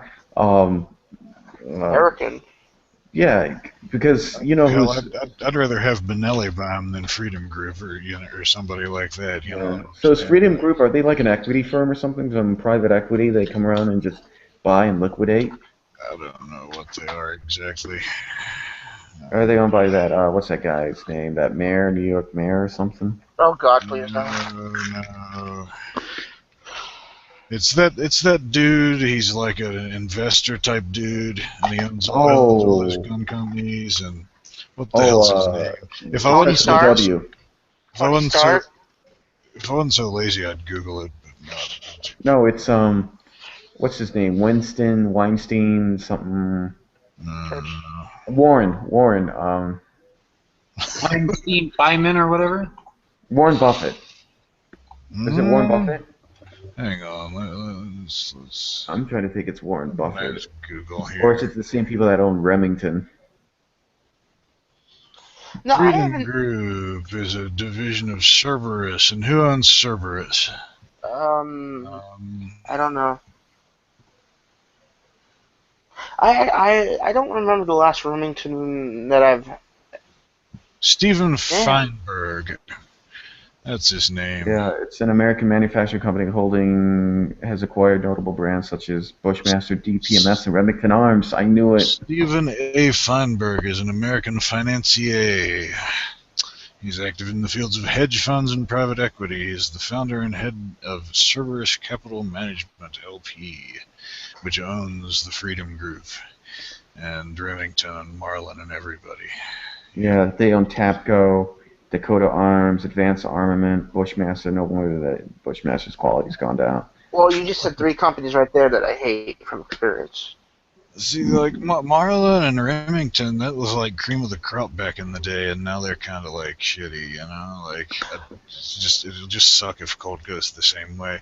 I mean, I guess like, I don't know. I guess it's the free market and all that, but it's still kind of a shame, you know. Remember how good the Marlin 22s used to be? Oh man, I grew up with a Marlin 15Y. That sucker would like shoot the hairs off gnats. It's a funny story, actually. I'm going to tell a dumb story from when I was a kid because everybody pukes when I tell those, right? But like, okay, so my old man gave me this gun when I was 6. It had this shitty Tasco scope on it. I think he paid $35 for it, for the whole gun and the scope and everything back in the day. It's 15 wide. It's like a short youth model single-shot bolt-action 22, right? $35? So, yeah, this was back in like 1983 or 2 or something. It was used, but so anyway, I was trying to learn how to shoot this thing, you know, and I'd shoot, and I was all over the place and couldn't hold decent groups, and he was like cussing and like blah blah blah blah blah blah blah, and so I was like, well, here, you shoot it then, and so he did, and he was like, oh, this scope's no good, so he took that crappy Tasco scope off of there and went into the house, you know, grumbling. He used to be a much more irascible man than he is now. He's actually calmed down a lot in his old age, and you can actually hang out with him now, whereas you couldn't before back then. But anyway, so then he takes this crappy Tasco scope into the house and comes out with this like $200 Leupold scope and puts it on this $35 22, and so that's what I shot like all through to like grade school.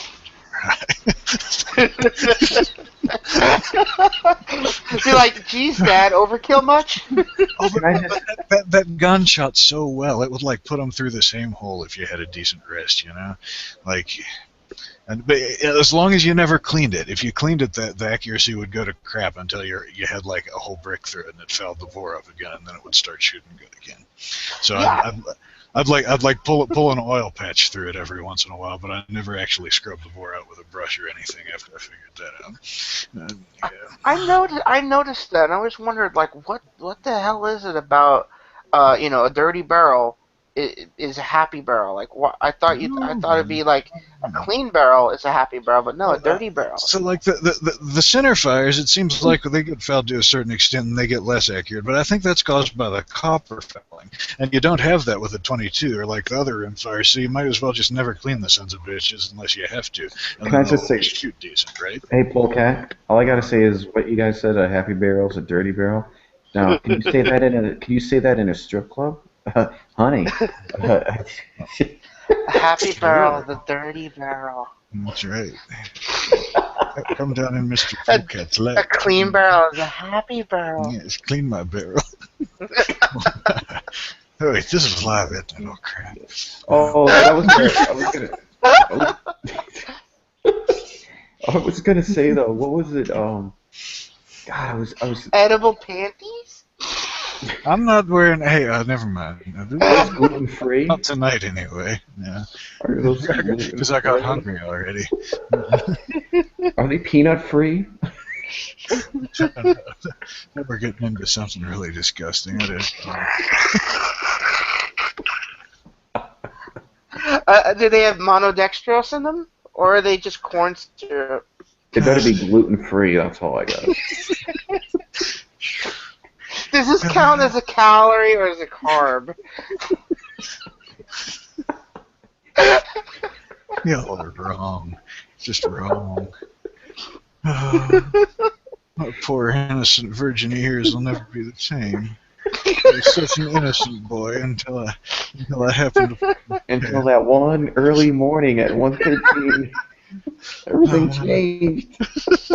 You felt a tickle on your nose, and you woke up, and there was just this over on top of you. Hello. Hello. This is definitely not a butterfly on my nose. I'm really confused now.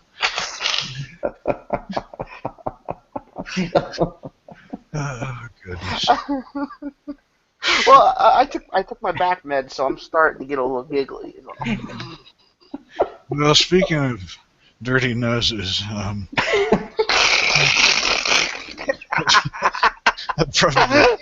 probably better get to bed. It's getting kind of late here. So, thanks for the titillating conversation. See y'all next time.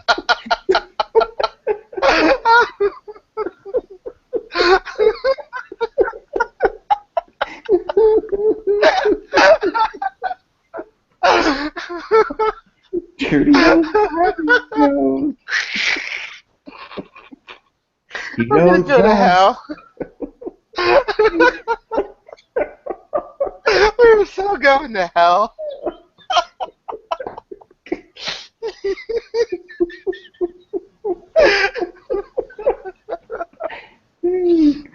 Wow, we definitely killed this show, huh?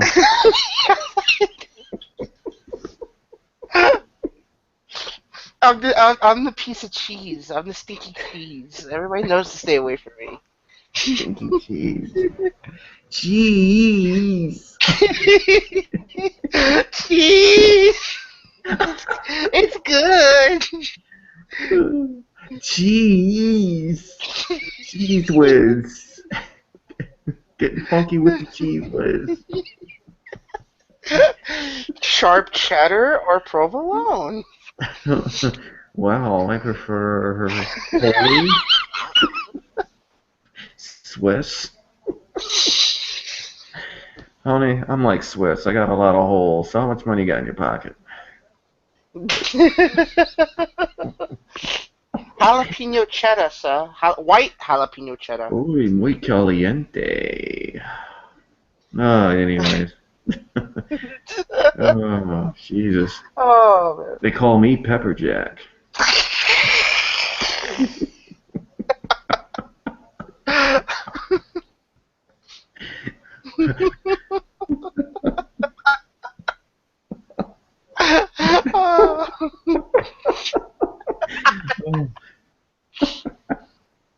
Oh God. What's too much cheese on the taco, honey?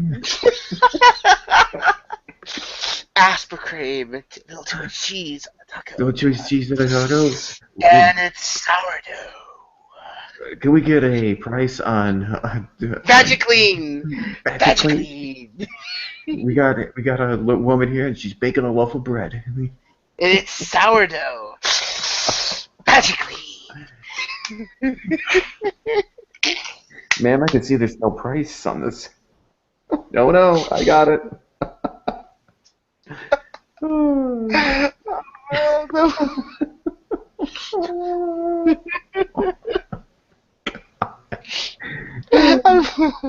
I'm getting angry letters right now. You ruined the whole chat. You know this, right? You suck.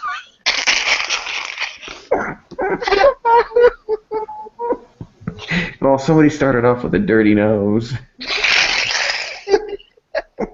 Get your nose out of my business. It was because they were brown nosing Yankees so much.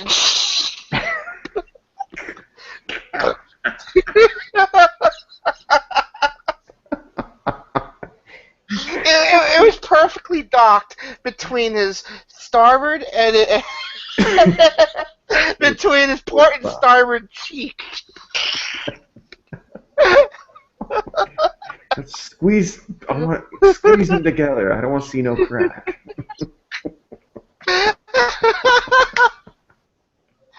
It smells like hey, it smells like KFC in here. What the fuck? Them biscuits are bacon. I want you to squeeze them cheeks together, boy. I don't want to see no crack. Look at that pig squeal. Smells like bacon. All right, here, pork chops.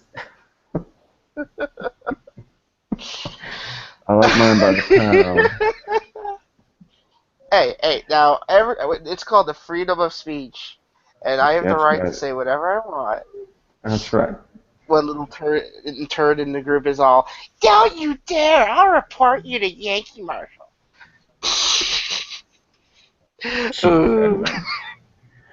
Oh boy. Yeah. Hey, the servers are free now, right? Aren't they? Like, they're no longer controlled by a dictatorship. They are free, right?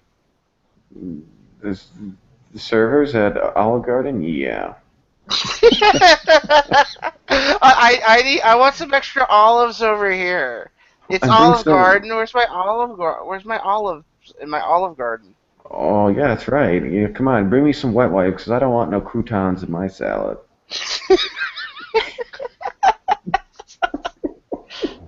Oh, honey, you're talking about tossing salads? I like a chef salad.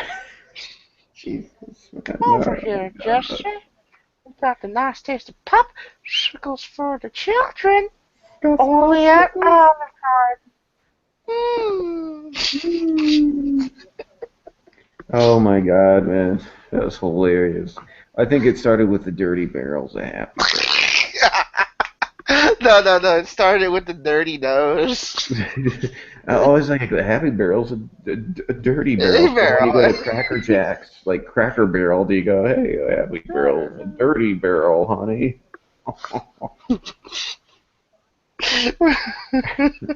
I like my wood smoked, if you know what I mean.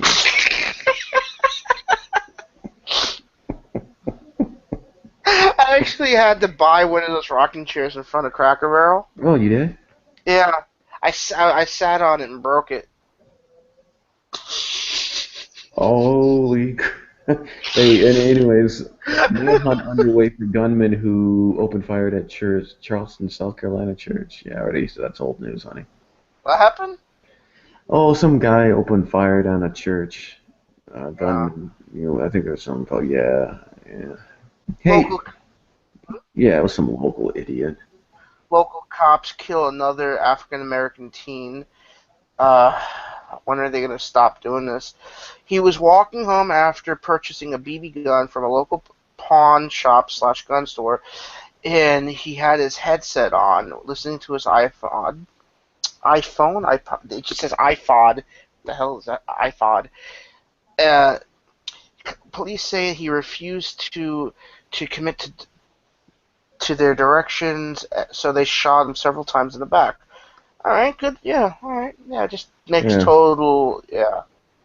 Yeah, that's sad. That is just sad. They shot him in front of his house. He didn't even know he didn't even know the cops were behind him, with guns pointing at him. It says here that he had the BB gun slinged over his neck, and was just walking into the house when they shot him. That sucks. Yeah, and but it's oh man, I just I hate to hear those things because it just it rocks my just overall sense of, can I trust these people? yeah. I mean, they're cops, but at the same time, they are, just like you and me, Yeah. But they have this. They go to another mental position when they go to work. Yeah, and the thing is that I think a lot of them are Scared. Adrenaline junkies, though. I mean, I don't want to say that because it's hard for me to put it because I have a good friend of mine is a police officer, a family friend, or it's been a friend of the family's for quite some time. Cool guy. And I also have my cousin's married to a police officer, so when I hear these things, it makes me upset because I'm like going, great, it makes me hardened to defend that. In the eye? Well, no, defend the position. Like, not all cops are bad, but when the TV and everything you see, yeah, I understand. I've had some bad walk-ins with police. I mean, they were like dicks. Okay, I'm not gonna be the first one to say they're all. They came to my house. Well, I don't want to get into the drama. People have heard enough of that crap, but I've had my own this year alone 12 times experience with the cops. 12 times this year. But I can't say cops because they're not cops, they're sheriff's department, which in my book is a different animal than, say, police or cops, Yeah. So I can't say the same thing. I'm originally from New York, and whenever I go up to New York, I never have a problem with them at all. They're actually very nice. But it's, for some reason, here in Florida, I've lived here for over 25 years, they're all assholes. They're assholes here. Everybody in Florida is an asshole. And I know a lot of Floridians right now are flicking me off. That's okay. I expect you to, because you're an asshole. But, all Floridians are pretty much assholes. And they say New Yorkers have a problem. Every time I go up to New York on vacation, I don't go often. It's expensive as shit. But I never have a problem. Everybody's always nice. Yeah. But the thing is like I tell people, it's like, well, and plus there's a lot of anti-gun people who would always say, see what, but, I just never get that side of the argument because you're okay with police officers having guns until they shoot somebody who's an ethnic background, and then you're like, oh, let's take. You could say minority, that's alright. Yeah, minority. Oh, the PC But at world. this point, we're the minority. Florida is 95% Espanol, Como está, como libre, English is the second language. Yeah. Yeah, so technically, we're the minority. So where do you live in Florida? Do you live in Tampa Bay area? Or do you live in Palm Beach. Palm Beach, isn't that north of Fort Lauderdale?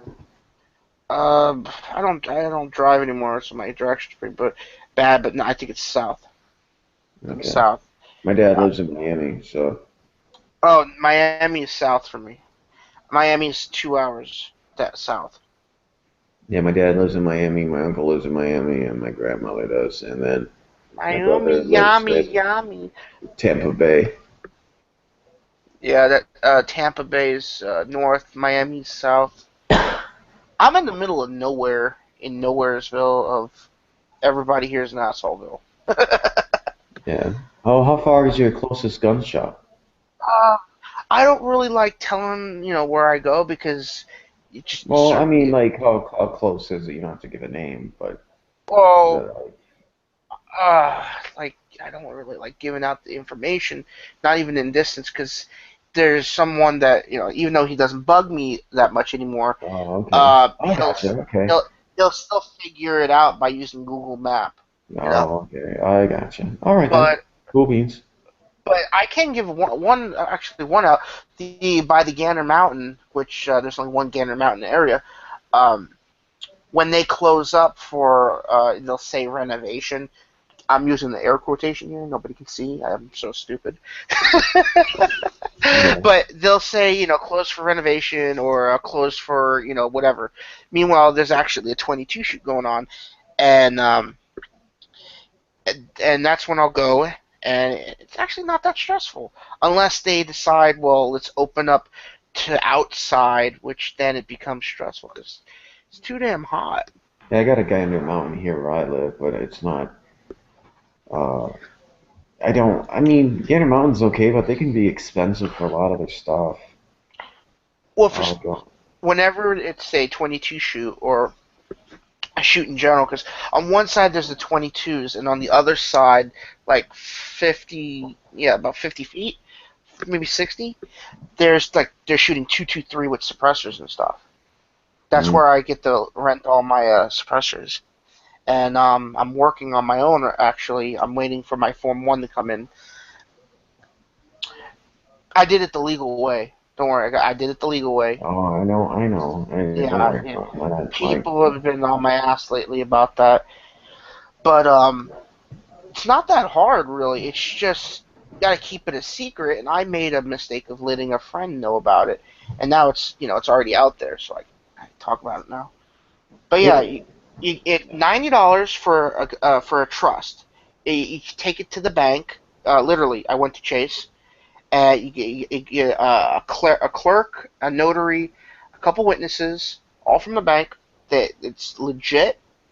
Then you go and fill out. You go then and purchase your tube off of the website, SD Tactical, and you pay for. I paid for the engraving. You don't have to have it engraved. I paid for the engraving, and I put my serial number on it, and then I filled out my Form 1, and it was a little difficult, but YouTube and Google is pretty helpful. And then I asked my local FFL, sent it in with a $200 check, and if it comes back approved, it'll be attached. It'll have a tax stamp on it. And then I can just take the tube I have. It's a titanium tube, and I can put it together, and then nobody can say jack shit about it. Yeah, but the other thing is that with me, I wish they would just get rid of the whole SBR tax stamp because you have handguns and stuff. Handguns have a shorter barrel than I don't know. I mean they can get rid of. They gave me a pass. We have my Hightower Armory 9022 stock, P90 stock. I have a 16.5 inch barrel in it with a threaded end on it. Half by 28. Well, it's still way under the legal. It says if it's under 26 inches, take it apart immediately. Well, I'm at like 22 inches. So, but they're like, what? It's a fucking 22. They're like, who gives a shit? Okay. So what's considered a pistol in Florida though? I mean, like. Oh, a pistol.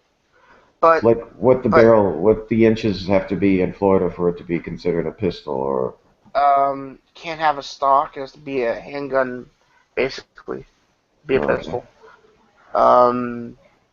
If I'm picking up like a lower receiver, I have to tell them because they have to mark which box it is. Is this to be a pistol or is this to be a rifle? And if I lie to them and say, well, rifle, and then I build a pistol onto it, that gets in that's big trouble. Don't lie on the 4.47. Yeah, it's Like I hate going to the pawn shop to pick stuff up, but just so that I'm not lying on that 4.47 form, I don't take any of my back pain meds, and they know my back hurts me, so they try to get me in and out of there as quick as possible. how did you hurt your back? Asshole hit me with his SUV doing 60 miles an hour. Jesus. Yeah, and I got a degeneration that's formed, so yeah. So it just fucking hurts like hell. Wow. Jesus. You have to wear a back brace, I take it? It doesn't help. My doctor actually wanted me to go start going on fentanyl patches, but can't get them in this area, so I just gave the prescription back. That's some that's some hardcore stuff right there. I don't think I would have even tried them, honestly. But aren't you worried about addiction, though? I mean, be addicted to those things? I mean, the addiction. I'm past that point with the Percocet.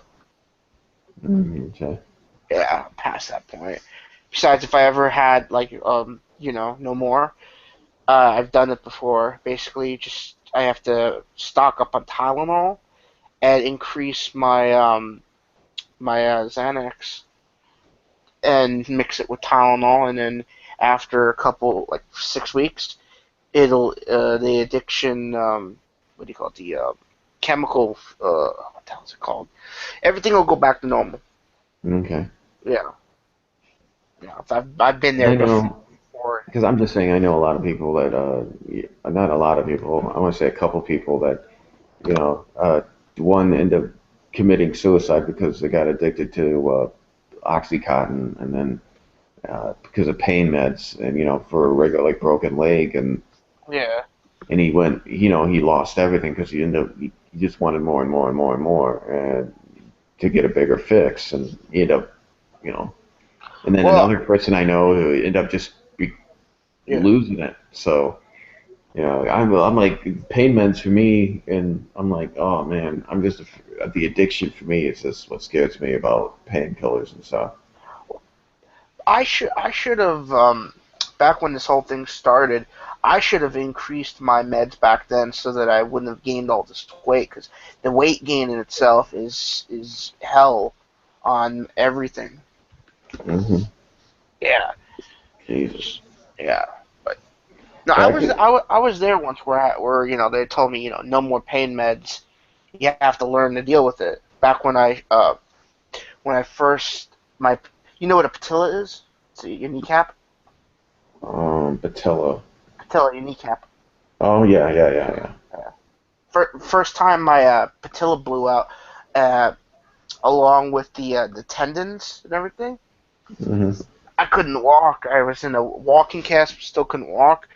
And actually, right now, I'm doing it right now because I'm stretching my legs. I can actually arc my feet back towards me about 30 degrees.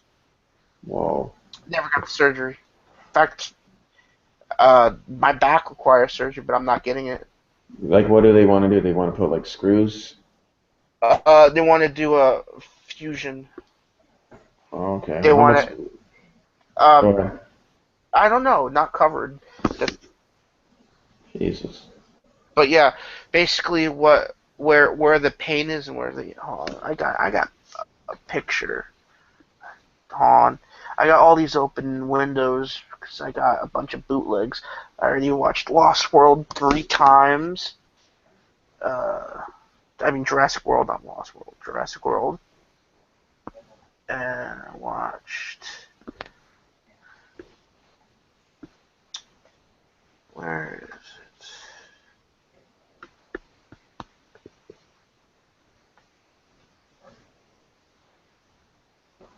Screen share.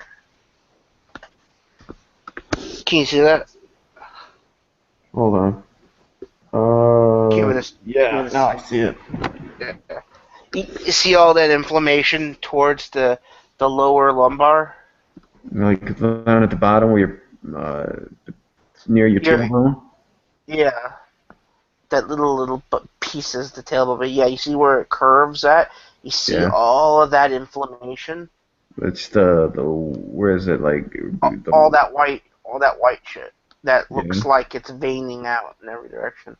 Oh, okay.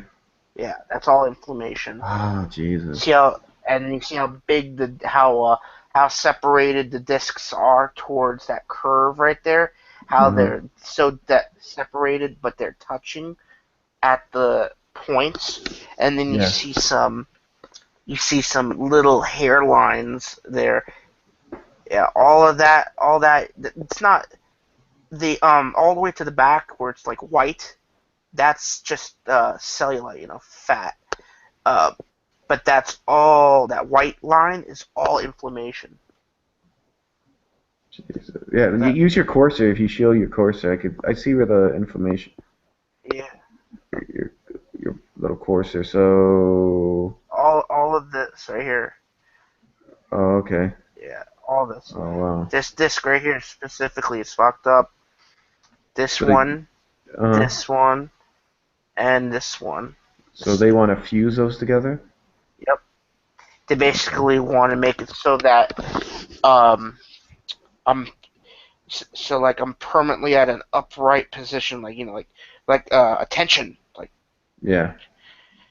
like when you want to slouch, I won't be able to slouch without laying down.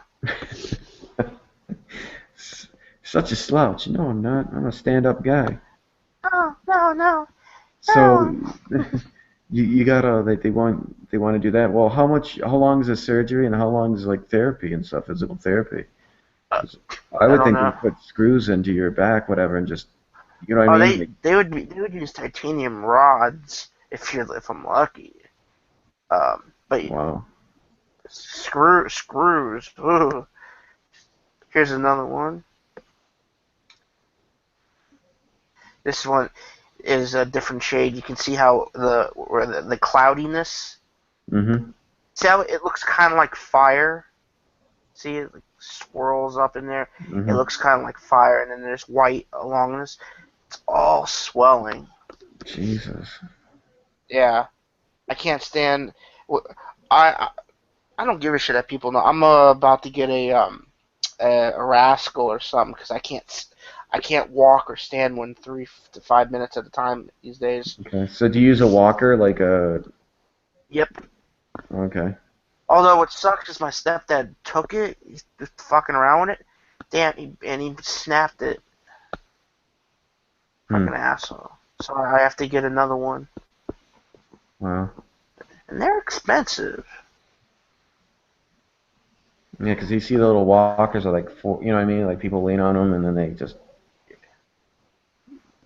Let's see. Here's a last picture. Promise.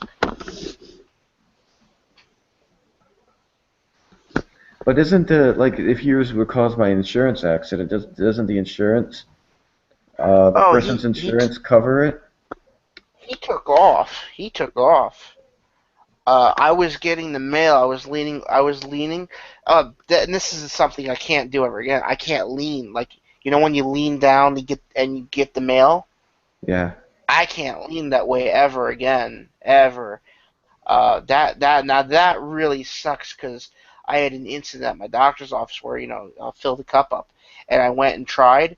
I ended up needing help to sit down, and they actually gave me a shot of freaking what's it called right there in the what the hell is it called? A shot of Dilaudid right then and there. Yeah. So the guy took off. You never found the guy, whatever. No, we know. It was the stalker with the Wookiee. This picture right here is a bit cloudy, but it's the easiest to see where the inflammation is. See, from right here, all of that down to right here. So this guy was stalking you? Still is, but he's got a job right now, and he's pretty much fucked off for the summer. Because I thought his insurance, the car insurance, the person that hit you, their insurance would cover your medical costs to get your back fixed and everything. Yeah. everybody else that'll tell you later on when the chat's over and like you go back to gun channels and they talk to you, they're gonna tell you a bunch of stuff. You know, Ed sucks. Ed, you know, he's bad, and you know, it's up to you whether you choose to believe them or not. But they'll tell you, you know, that I'm a drama, basically. I'm nothing more than a drama. Huh.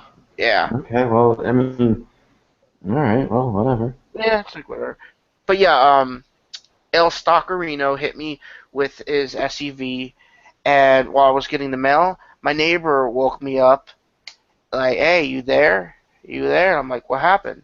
You got fucking hit, and I'm laying in the swell. You know what the swell is? Mm-hmm. Yeah. So I was like, from the mailbox, 6 feet in the Jesus. swell. Neighbor called an ambulance. They took me to the hospital, and they're like, you got hit pretty hard." And you know, my hips are fine, but that portion of the back got hit pretty damn hard. Damn. Nothing's broken. It's just the fact that it never got fixed. Like you know, when there's an injury and you just you ignore it rather than deal with it. So now I have a degeneration. Huh. Yeah. Wow. And I weigh a lot, so that makes it worse. Oh, jeez, man. Yeah. Sorry So to hear that's that, man. yeah. Well, everybody's got back problems. Everybody. You don't got back problems? My back gets sore, but that's because I get up and down a lot. There you go. Everybody has back problems. Jeez, Pete. Well, I'm sorry to hear that, Zombie Master. Oh, that's fine. Why was the guy stalking you? It was just like... Oh, they'll tell you. All right, this all started, and there's several chat hangout videos devoted to this, because for the longest time we were purposely pissing them off. And sure enough, the next morning, because our chat, you know, the gun channels chats would last till like 7 a.m. I would then get a visit from the sheriff's department because he was watching our chats.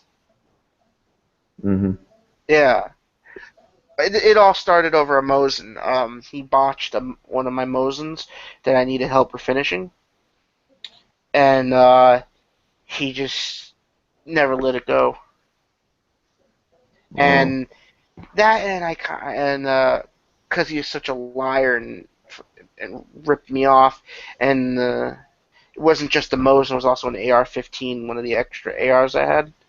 I put it on co-assignment with him, and he pretty much just said, no, you gave it to me. But yeah, I made sure when he got his FFL the next year, I made sure damn well sure that, you know, they took it back, and they did. He was making whatever, that it's in the past. Oh. I'm trying to find the trigger job video. I can't quite find it. Yeah, because this I love this gun. It was between this or the Walther, but I don't like the way the Walther felt in my hand. It felt kind of like a square, blocky feeling, whereas this Ruger feels nice and curved in my hand. Feels nice. Mm-hmm. Yeah, I just wanted to get a new a new 22 pistol that's double action and can handle suppressor. Oh yeah, and the Phoenix, do you know what a Phoenix 22 is? Mm-hmm. Anyway, I had the barrel threaded off of a guy on eBay, threaded the barrel for me. Mm-hmm. So far, I'm at 18,000 rounds through it. Wow. Yeah, I'm not near the 50,000 round marker. That's going to take a longer time, but I got 18,000 rounds through it, and it works with a suppressor. Works pretty damn good, and it's a cheap $99 gun. Yeah. Let's see. Yeah, I can't find that video. So, how many 22s you got? I got none, actually. I I just never got around to it. I'm looking at trying to get a Ruger 1022. I'll tell you this much: they're easier to build than they are to buy them as a whole. Really? Yeah, I spent close to a year and a half looking for a 1022, and I finally found one when they came back in stock on cheaperthandirt.com. Hmm. And then I started doing the competition shooting. Yeah. You know, I'm not the best. You know, I'm around 9th place most of the time, 9th and 12th out of 15th. And but they give away parts. You know, I got a BX trigger assembly. I got extra pins. I got extra this, that. You know, I got bolt carrier. Well, I bought the bolt carrier, but I got extra. You know, extra parts. I got extra stocks. I won 2 of these Hightower Armory 9022 stocks, and they're worth $300 a piece. I'm keeping one. I'm actually using one right now, and I have the second one I'm giving away in my subscriber appreciation giveaway. I'm giving it away, and Cool. along with what's left of my Federal Auto Match bulk ammo. Whoa. Yeah. That's cool. I have 2 channels: the Zombie Master 25, which has all the drama on it, and I'm branching off to a completely new channel. Okay. And this one's just called Zombie Master Ed 28, and it's just guns, no drama. Okay. No drama. It's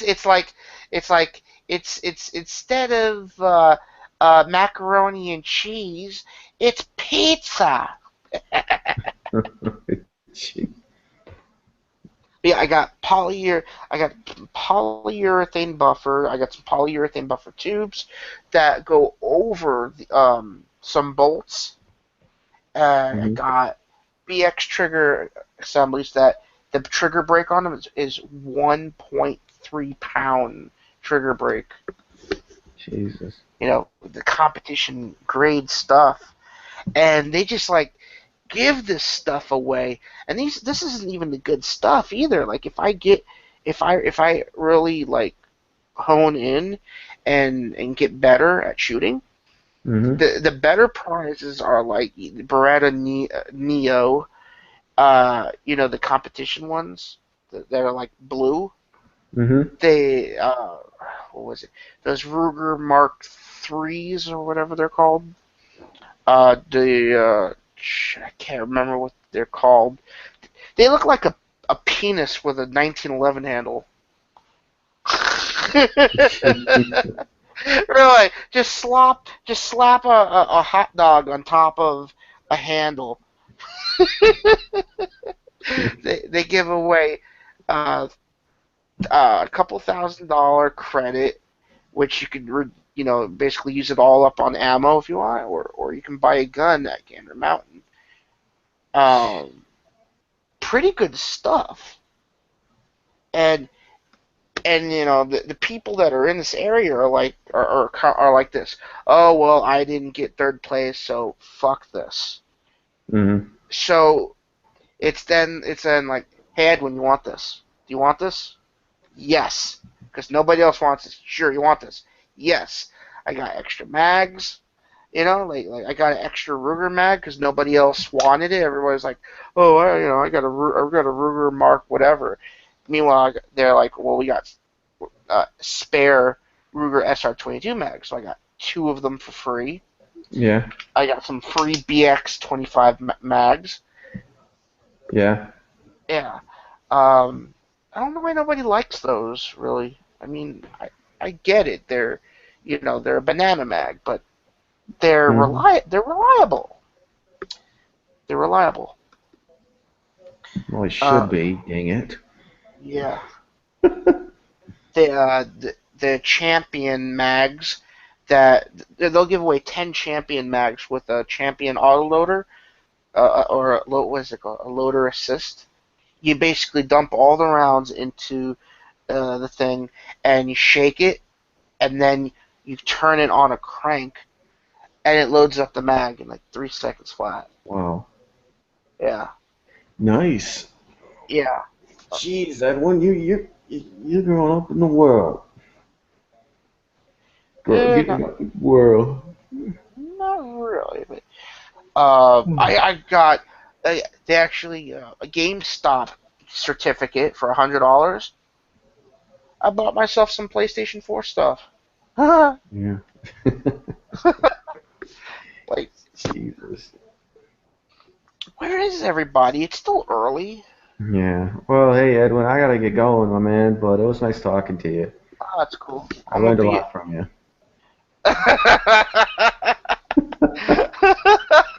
Yeah, yeah. You take some ketchup and you add it to the macaroni and cheese, and then you get to call it al dente. All right, brother, stay safe. Take it easy. I'm gonna go bug some other people.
Alright, I am in the Hangout now, so this is cool.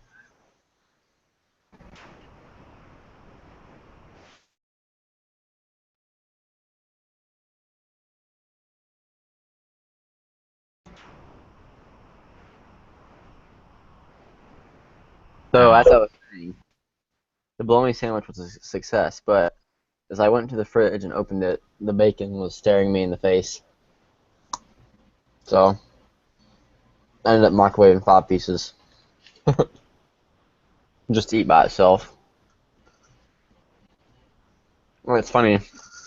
I'm watching this. I'm house sitting for my grandmother, and I'm watching her dog, and he's in here on the couch, like passed out. And as I'm finishing my bologna sandwich, fixing it, I hear him from the kitchen.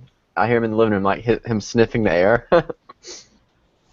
And like a few minutes later, he walks in there and just sits on the floor and looks at me like, "Are you gonna give me some of that?" Power of bacon. What kind of dog are we talking about? Yeah, he's just a little shih tzu.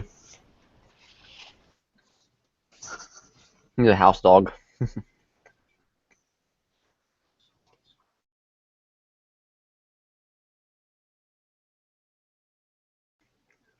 And I'm watching him while my grandmother's out of town.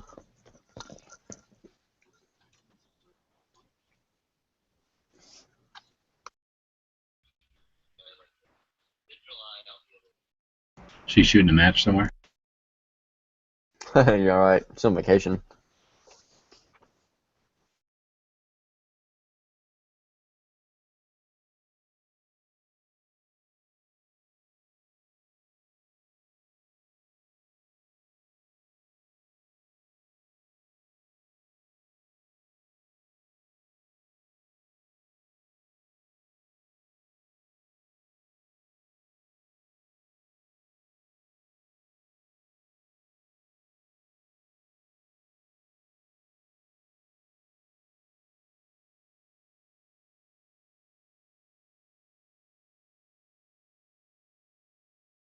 Okay, sorry. So what were you saying about that stock?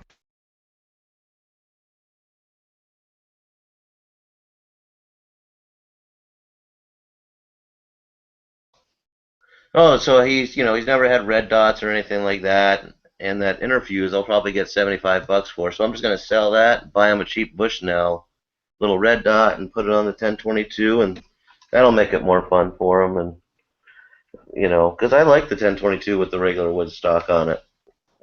And the thing's brand new. It's just that Interfuse stock was such crap, and it made it so he wasn't having any fun at all. So he just said, "I'm not even shooting the thing."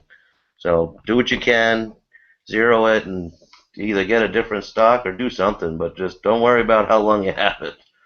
So I think I'll just get him something, a little Bushnell or something for $70, $60. That's something nice of you to do. Cello, I'm up to send you some of my guns and be like, "Look, I need you to fix this for me." I didn't understand what you said there. Sorry. I said that was really nice of you to do. I might start sending you my guns so you can deck them out for me. Well, he does a lot for me. Yeah, I hear loans you. me money when I need it, and and stuff. And he used to be my landlord. He's a good guy. So, but I think he just got bored with 22 as well. So I need to make it more fun for him. So I got to think about what would I do if I had it, and so sell it. He kind of said that that's he goes, "I don't even care," and then but what am I gonna get? I'll end up getting maybe almost. I could probably get $375 for the gun and the stock. But then what would I get him? You know what I mean? So I don't know.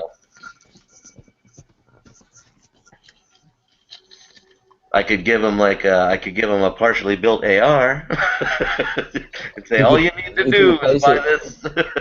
You could replace the 1022 with a Ruger 7744,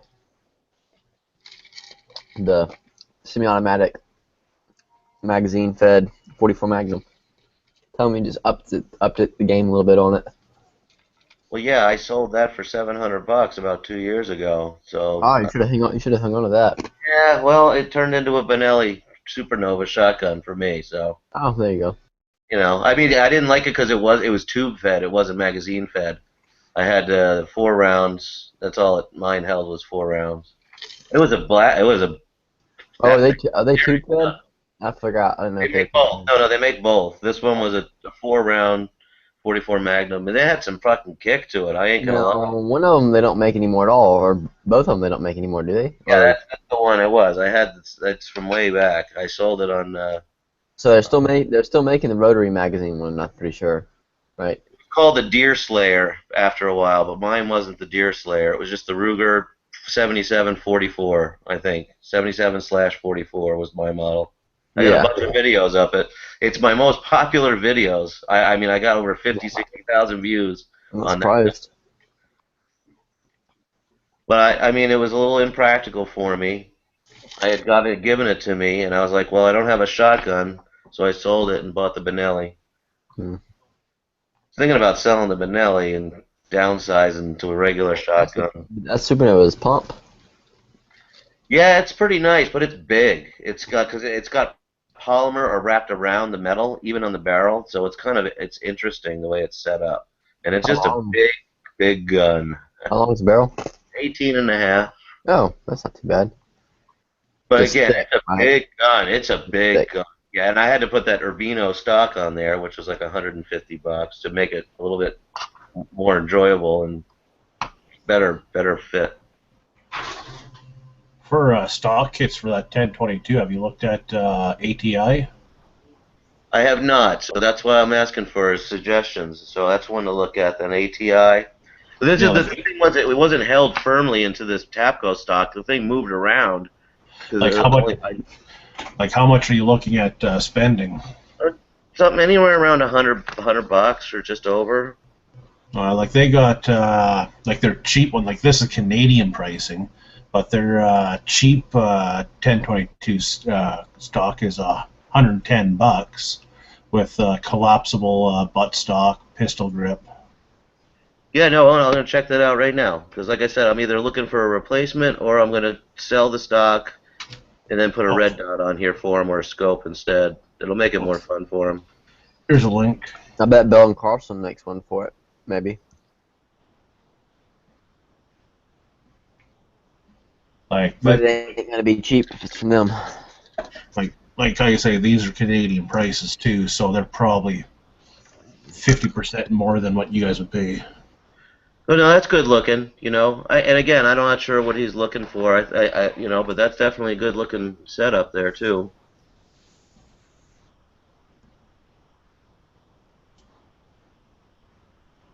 Definitely looks better than the Tapco setup.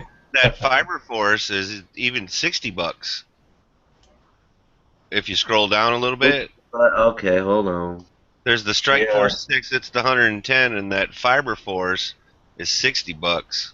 I don't know if that's the look you might or might not be going for, but well, the problem is that reminds me of all those Mosin pieces of shit looking ones. This is the problem. The barrel, you know, you only have the single screw to screw it in, and there's no on the regular 1022. You've got the barrel ring that goes around the stock and the barrel. You know, the ring clamp. Yeah, you don't have that in any of these conversions.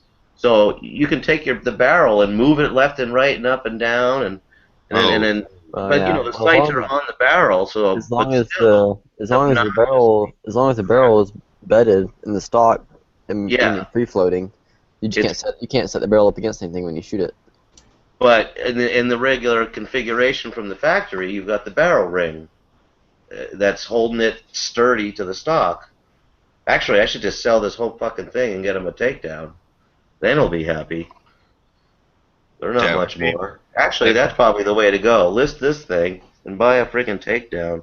Everybody's happy with a takedown. well, and they had so many different kinds. I remember the digital camo one. I remember they had an NRA they had one. An NRA one that is pretty cool looking. You can get that. Look at that link I put in the internal there. It might be a little pricey for you, but it's definitely techy cool and probably very nice. If he wants to shoot bullseye style. No, Yeah, I like them. I don't know if I like them that much, you know. Exactly. Well, that's the thing. That's going to be almost as much as what the rifle is going to cost. Maybe that one. It is. I paid $260 for this, right? Not even. I think I got this for $240 at Walmart. I'm not kidding. Let's see. I'm trying to think So of that some other stock stock. actually costs more than the 1022. Well, guys, I've got to get up in 5 hours for a H2S course. I'll catch you guys later. All right, man. Kick some ass, Flath. Kick it in the ass. I've done the course like every 3 years for the last 15 years. I could sleep through it. Good. Well, don't Hey, test look. that theory out. Hey, Cholo, Magpul has a stock. Catch you later. See ya. Yo. Oh, that's right. They check this came out with the new kick-ass stock, This didn't one they? looks nice. Yeah, here's a link. Yeah, link that puppy up. That's the Remington 700 basically. Look It's alike. $140, but that's not. I mean, that's not too bad. I don't know. You probably get cheaper than that, maybe. Possibly. I don't know how close their website prices are to the actual. No, dude. Thank you, because I totally forgot about it. And you know what? That's probably the best aftermarket stock out there. And I You bet got I can get color it for choices. $120. You got You know? olive drab, you got gray, you got flat dark earth, and you have black. Oh, dude, I'll Duracoat that bitch so it's a one of a kind. Nice. Increase the value. Man, it's I'll make Magpul. it bronze. Nice. Ooh, I like the stealth gray they have. That's nice. I'm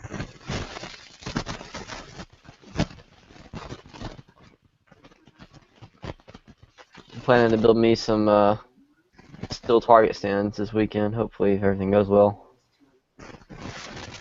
I have time to do it. I'm pretty stoked about it.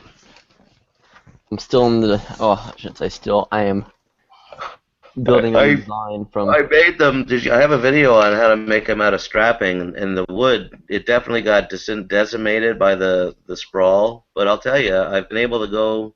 I've probably been to the range 15 times with them, and I've only had one completely get destroyed. And I made it. I have a video on it, and it was wicked easy. And it probably What did you, cost, How much it cost?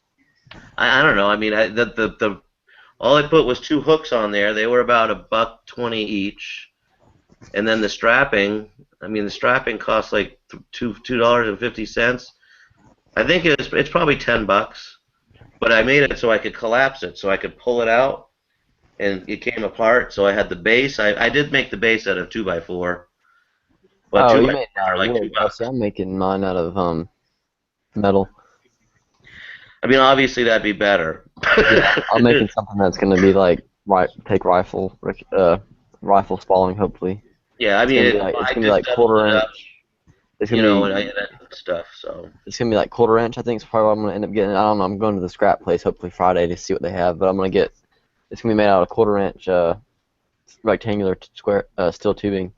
I mean, that's great. It's just like I said, when I haul this stuff out to the range, even the fact that they're wood is a pain in the ass, even because there's 3 of them.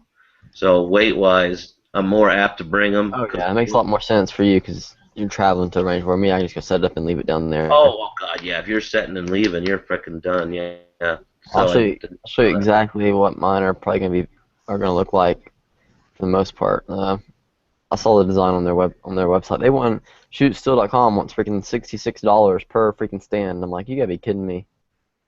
I mean, it's only like probably $15 or $20 worth of steel there. Here's the link to it. Oh, to the left. It must have dropped out.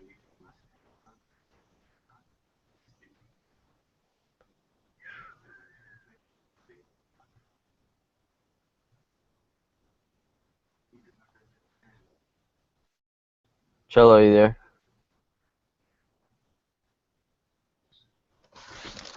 I booted myself. I closed the wrong window. I'm back. Man, those Magpul stocks are, God, it looks like they're all $160. It's hard to find those for cheap, but it's definitely a good stock. I got that link though. That's the target stand I want to build off of.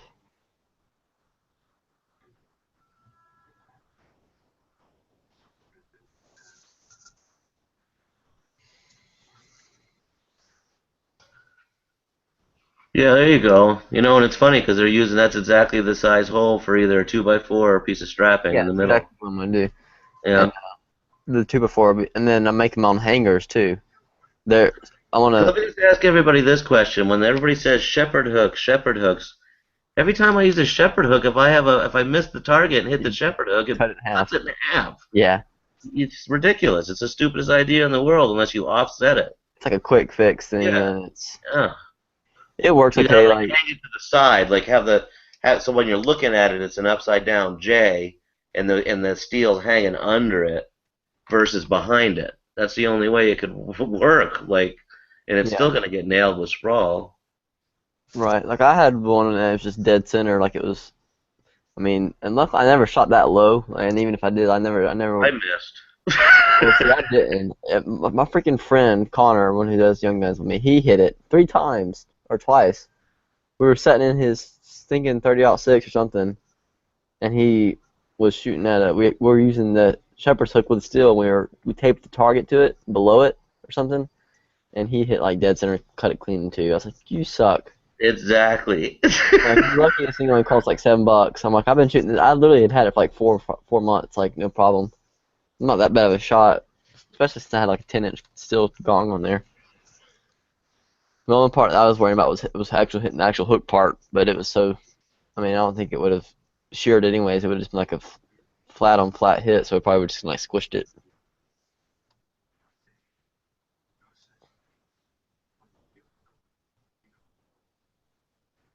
But I don't know that link I showed in there. I don't know if I'm going to use for the cross piece. I don't think I might not use rectangular steel because it's pretty expensive. Probably I might just use like a flat piece of thinner steel. Just because really all that's there for is just to balance it and to have something to weld the legs and the centerpiece to. You got access to welding stuff? Oh yeah. Oh, well, then there you go. Yeah, it shouldn't take me long once I figure out my measurements and everything. I'll cut all of them up, and then just weld them all together. You wouldn't even need to have, I'm sure you can get it, but I mean, you need to have that sleeve in the middle. You could just build up a few pieces of steel, and the 2x4 will sit in there straight anyway. Oh no, I'm definitely doing. That's the most important part. That's like what I know. I like about it. So it's easy just to slide in and out. Yeah. And that's not that much. That's only like 4 or 5 inches right there. It looks like not even. It looks like.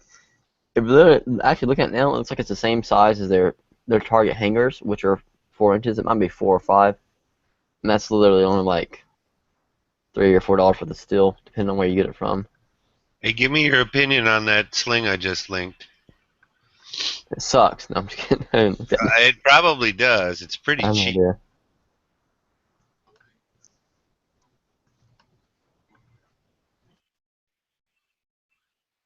I'll tell you right now, I every time I think those H&K hook styles are cool, I get them and I hate them. Get the Sailors clip. It's kind of like, it looks like a Q, and it is scripted Q, and you pull the one side and it opens the hook both ways. It's not a mash hook. Do you know what I'm talking about? It's called a Mariner's hook or something, or a Sailor's hook. They make a Condor one, dude, and it's like $18 on eBay, and it's got bungee, and then it's got a Fastex buckle too. Thing's awesome for what it is. I shall link you one. Hold on. I'm not set up for eBay as much as I'm set up for like Amazon, if you know what I mean. If you know what I'm saying. You can get this on Amazon too, believe me. Okay. All right. I mean, because originally I was looking at like the Blue Force one and all this and that, and then I remember being in a chat, and there were a few people saying, well, after I said I wanted a 2-point as opposed to a 1-point or anything like that, it was pretty much a. Well, you know, whatever. You know, that's because of what's his. You know, freaking Ralph. He's a 1-point Nazi. I think I'd rather have a 1-point than anything, personally. But you want a sling? You want the sling? Get a Savvy Sniper sling. They're $60. I got one, and again, it's got that stupid HK hook on it. I wish I paid 20 more to not have it. But It's definitely the sling to have. But let me find you this Condor one. Hold on.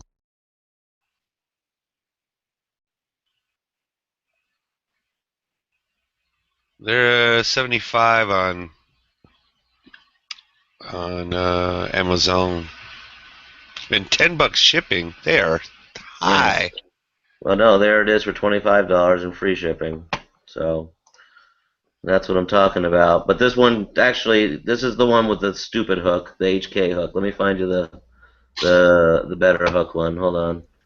It's on here somewhere. Real operators don't need slings because they always have their weapon in their hands. That's not true in any way, shape, or form.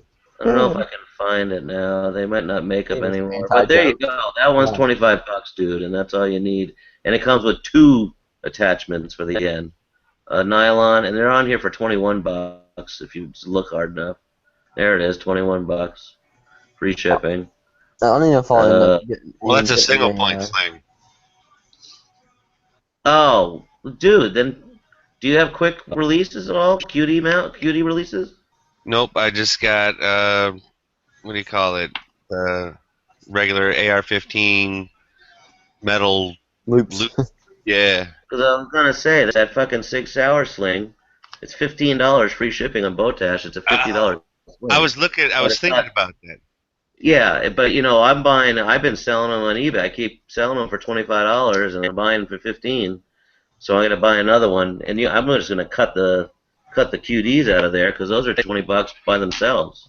Oh, but you said it has both, right? It doesn't have just the QD. This one just has QD on each end, and it's got this Fastex buckle that undoes itself to nowhere. It's like a design flaw.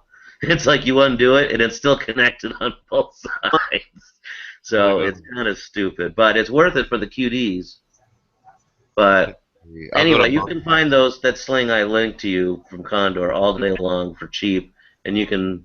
Oh yeah, you want that fucking tube? Well, just get a Magpul, dude. Those are good, and you can put whatever adapter you want on it. That's the thing. You build it. You got the MS1. I really don't like you buy the adapters. Magpul one is like seatbelt material. It's way too slippery. I don't like it. Okay. Well, no. The new Magpul one. The new one was the MS2. Was the first one that was real slippery. These are the new ones. That's kind of like regular nylon. It's their newest version that comes without any ends on it. Gee, what are you running on your AR for a sling? I only have VTAC slings. VTAC. I think there's just one kind of VTAC sling. You just get it in whatever. Yeah, color. Wayne. Yeah, Wayne's got the link for that Magpul. The VTAC's cool. I like the VTAC. You can get those on eBay for $30, all day long. There's nothing to it. It's just the Alice Pack shoulder strap with a really long, extension on it, and then I like the HK hooks a lot. I put HK hooks on both sides, and I have that on my AR, my AK, my Mosin. Every gun I use, I have that on. For 2-point, I'm with you on the HK hooks. If you're trying to convert to 1-point, the HK hooks are a little fumbly. That's the reason. So I'm absolutely with you on a 2-point sling. The HK hooks are great. But when are they called the Viking? Are they Viking Tactics wide padded sling, or are they? I don't think there's a pad involved. No, there's a pad. Okay. Yeah. Blue Force, right? Isn't it Blue Force? No, that's the Vickers. That's a different company.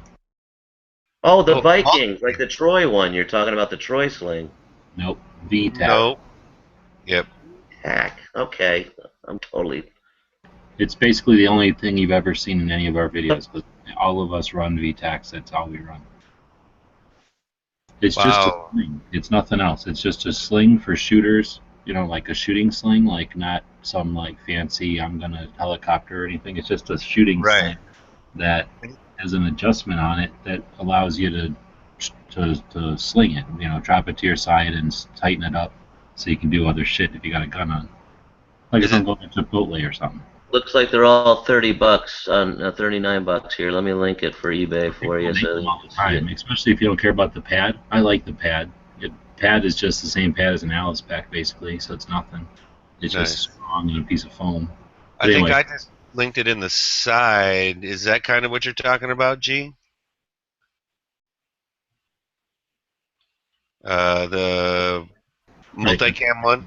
That's But that one exactly- doesn't... Okay. I have mostly multicam ones. One of them is like maybe 2 of them aren't multicam.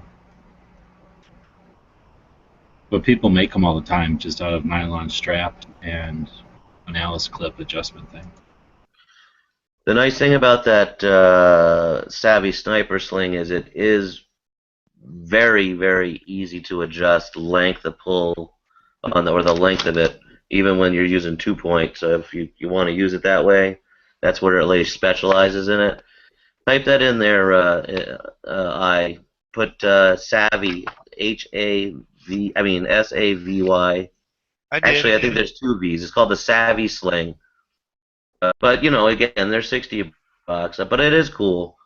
But I like it actually. It's got bungee and the HK hooks, and you can get different ones if you want. I just found the black one with the upgraded version. I don't even know what the upgrade is. Oh yeah, the upgrades. You can go up to $130. They have Cobra buckles on them. You don't need that. I mean, if you do, I mean that's cool. But you can get the basic one for $39. You have to order it directly from them or on eBay. Okay. You're not gonna find that on Amazon. Well, the one I just found is the upgraded one. Again, I'm talking about the VTAC padded, and the new great feature is the textured rubber pull tab, and then also they replaced the plastic buckles with metal hardware and elastic stow bands. I think I like that.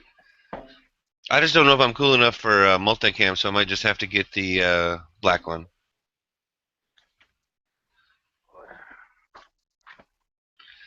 Well, you'll pay a good $10-15 more for the multicam one every time.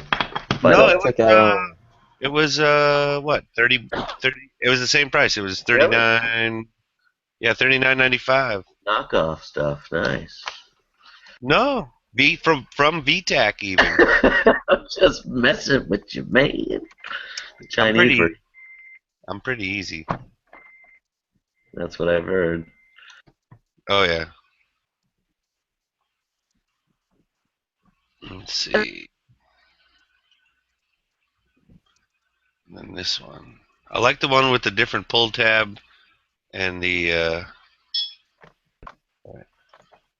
What is this we talk about? Slings at the moment. You hear Chris good? Chris is a little light. Yeah, I don't know why my Bluetooth is somewhat subpar on this. It works well on calls. And is there a volume on the earpiece or no? Yeah, it's maxed out. Oh, okay. I'll just talk a little bit louder. Yep, there you go. We're down.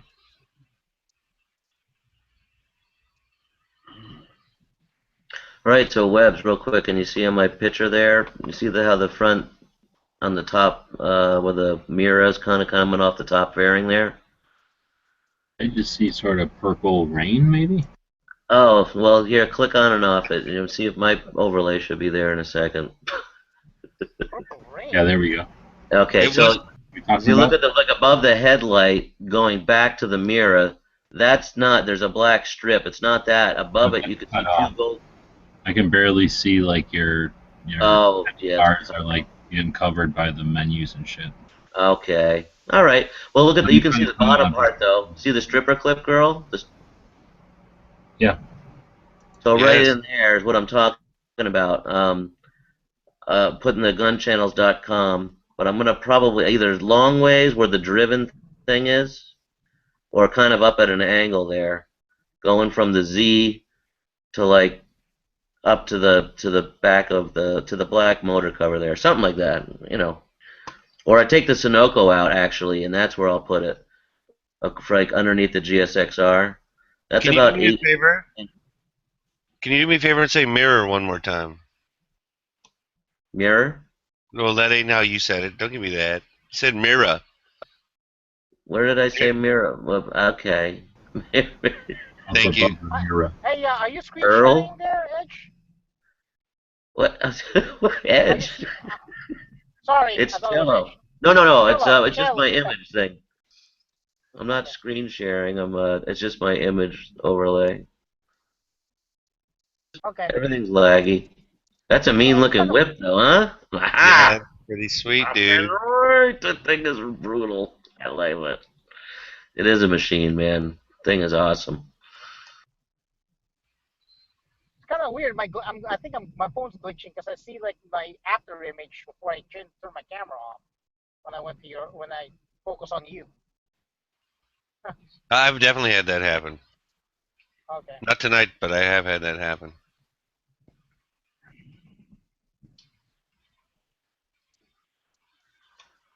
In fact, even better, it might look better in the back where the net is by that white star. I don't know.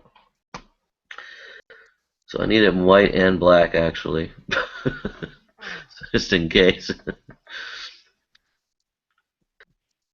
But on the windscreen up front, it would look really good, kind of diagonally running up from above the headlight to the top there, and like it's about 6 inches, it'd be perfect. And then everybody sees that dead on.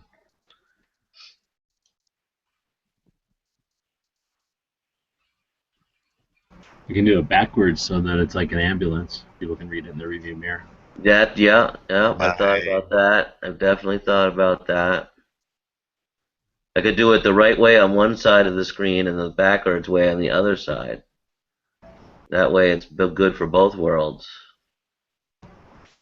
Alright, just hold on a second. It would actually look, I could actually read it now because it's stupid, it's mirrored for me now. I don't know how to change that anymore. Can you even do that?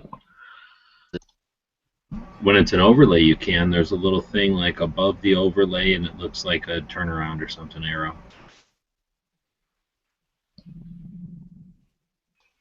You're a freaking genius. I got it. It just drives me nuts too when I have something written on the screen like that. I've been struggling with that for the year.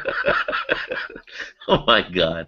I thought they got rid of it because before they used to say mirror image. And it's not on the damn section. It's like in the other section for where the other picture is, but it works. So.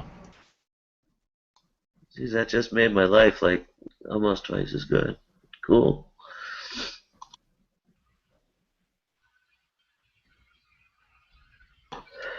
See, I use that carbon fiber tape to do my right above my foot peg there too. That's over the metal. That stuff's pretty good. I had to buy a heat gun though. Hair dryer didn't work.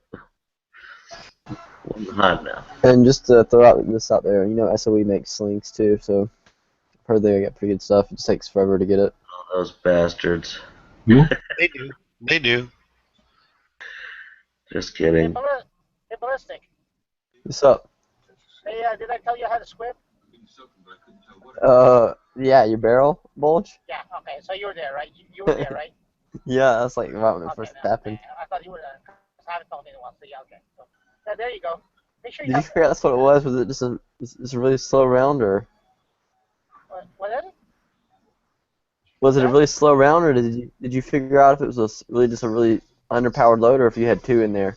I was going too fast to realize that didn't do it. No, here's my mistake, okay? I think I realized it. I shot, it kind of like jammed. I racked again, which was was a mistake, and shot again. I think that's what happened. That's why it went through. I should have checked the barrel. I didn't. I thought it was just a jam. I didn't know it was a squib. Yeah, that's just nature of the beast when you're loading rounds that close to the minimum That's power. one of the advantages of shooting steel, because even if I had a underpowered 9mm Tula round, but I still heard it hit the steel. And it was weird because it didn't register in my head, but I'm like, wait a minute, I heard the steel ring, so I know the bullet came out. Oh, I've shot some extremely slow 45s, and that's the point. Like where there was one time I didn't see the impact on the dirt, so I had to take the mag out and double check, run something to the bore, make sure. It was some old reloads I had. I think I just forgot to put powder on this one. That would make a lot. Yeah, that's probably very likely. sometimes it won't even get. Sometimes if you don't put powder in there, depending on the chamber and everything, it won't even let the it won't even push the bullet out of the case. That happened to my my friend. His dad had some ammo that was like 357 Magnum, and they were all there was no powder in any of them, and we would click the primers on them, and the bullet would go just far enough past the cylinder where you couldn't unlock the cylinder. So you had to take something, push it down, put it down the bore, push the bullet back into the case, and then open the cylinder, take that one out, and then pull the bullet. It was pretty funny. Oh shit, cops. Not behind me, in front of me. Uh-oh, better not look suspicious. I don't know what the driving rules are out there for being on the phone.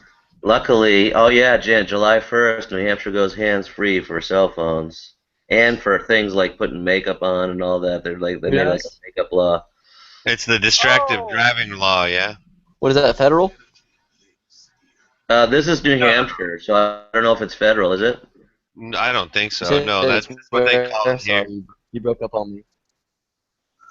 Where's it at? New Hampshire. New Hampshire, okay. Luckily, my radar detector actually fits on top of the Speedo and between the windscreen on this thing, and it won't fall out. I got the battery-operated Escort that passed to Solo. Mm-hmm. That is, thank a saving grace, man. This thing is a fucking ticket magnet. I gotta watch my ass. Do 75 miles an hour in first gear. I saw a car jump off the road. There was a car that jumped off the road. That's what it was. There's like multiple cops around. A lot of cars involved, I guess. The Turtle Cove Fin Club. The Teen Jet Runners. What we do is fun. But so is what comes next. In fact, originally brought us together. Hey Chris, how you doing? That's fine. How you doing? Long time no see, bro.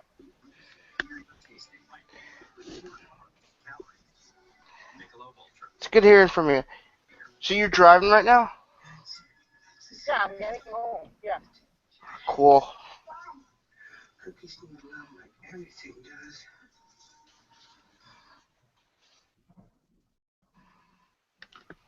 Yeah, So I'm gonna be I'm sorry. I'm gonna be signing it. When I get home, I'm not gonna come back. It's I'm technically I'm taking classes right now, so I'm hitting the books as soon as I get home. I'm just taking this time to talk to you guys.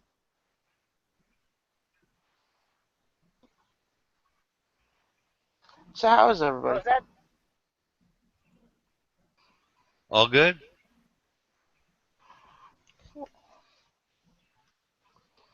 Just looking at flashlights right now.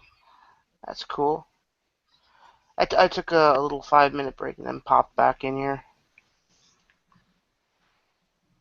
I want to construct my own flashlight using LEDs. It's like I saw this really bright LED. So, There's probably something to it. so this like The what district? I haven't used and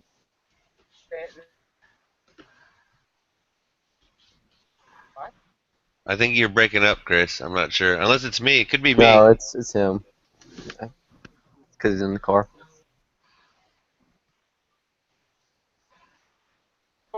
Dead zone, so my signal is gonna get mixed here pretty soon. Okay. But look up homemade flashlight using what do you call this? He's using a computer computer process.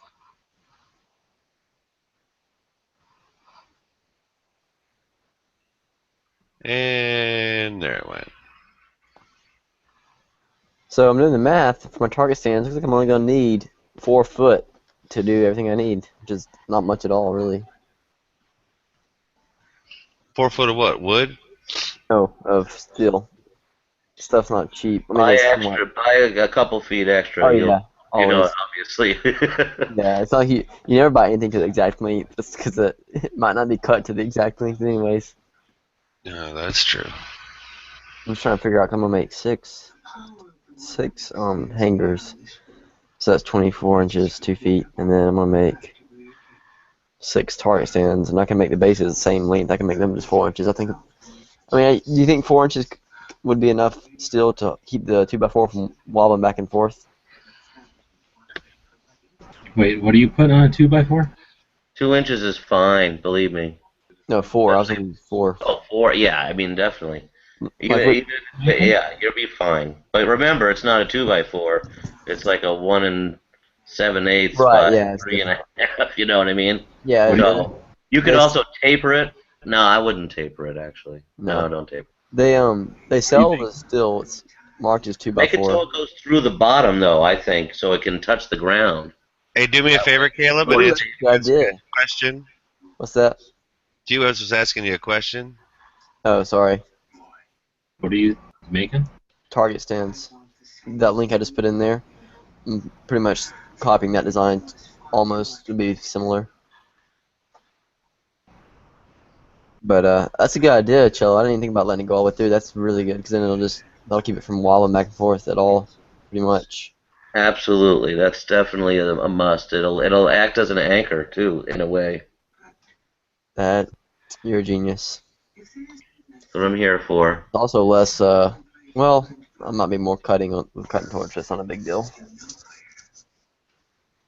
I mean, all you got to do is have 2 legs, that centerpiece, and then 2 side brackets that are welded to the outside of the centerpiece, and you're done. I mean, it's 4 pieces in a center tube.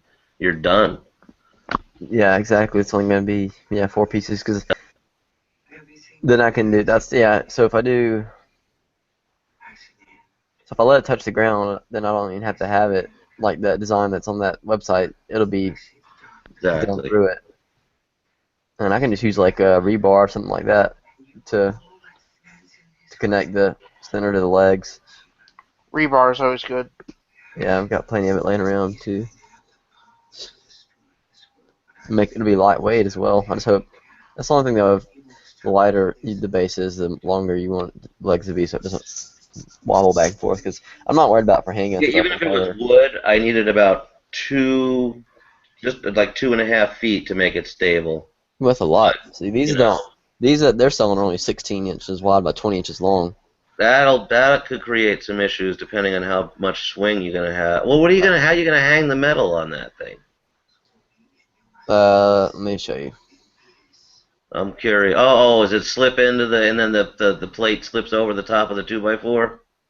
Like it's made for it? Like, look at this. Let me pull it up. Come on, freaking load. No, that's not what I wanted to do. Hang on. Okay. And let me paste it.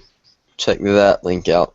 That's exactly those. I actually bought 2 of those hangers just to check them out because they were having a sale, and I'm gonna fabricate some of my own because it'll be the same. It'll be the same exact tube steel that I'm using for the bases.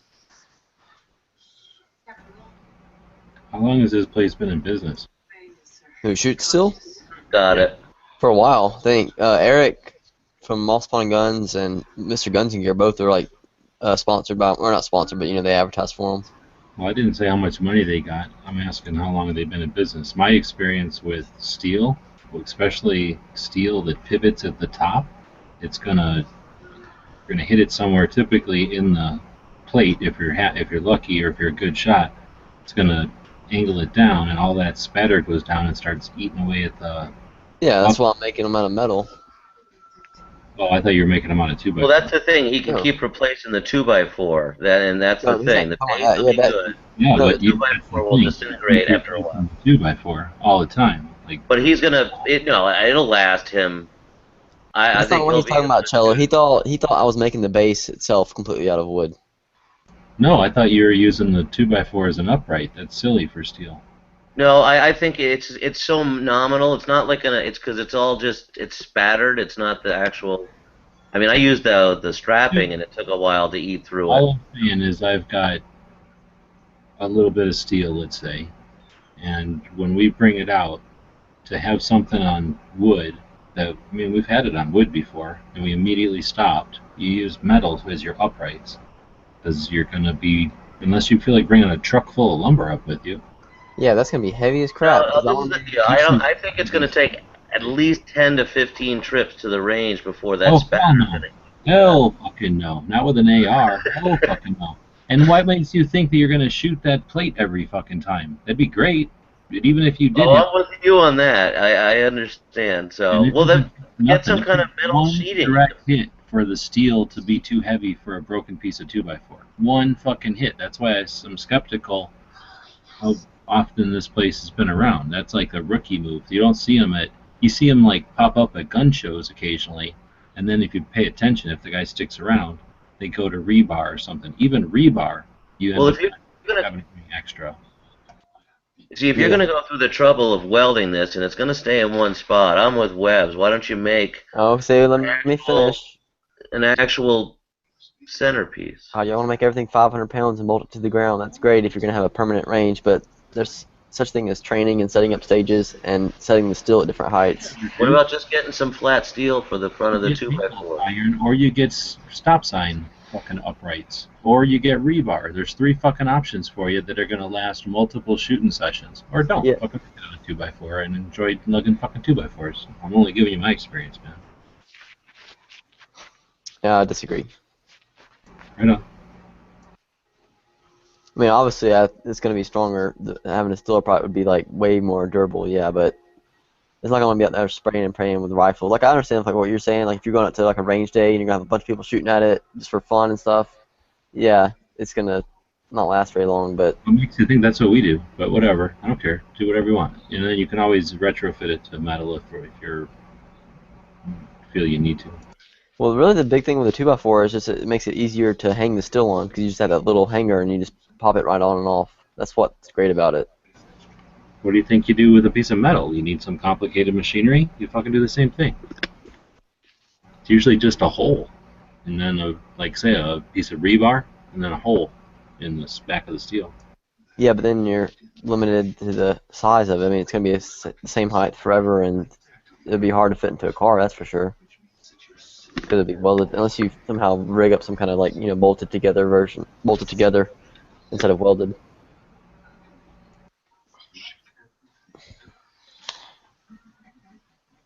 Two by fours are cheaper too. Well, there you go. Ed's on your side, so you guys win. Hey, G-Webs, you believe in the Maglula and Uplula, right? That you prefer that? I have them. I'm a fan, but I'm a fan of the one that's a lever. Okay. What do you mean the lever? What are you talking about? That one's you like put for on the top of AR the mag. magazine and you go back and forth. That one, because it's A Lula. the most time-consuming. The Maglula, Uplula. Yeah, that's a Lula. That one's for Because the other AR. ones that you have to set up, I think, take more time than you just loading the stupid mag.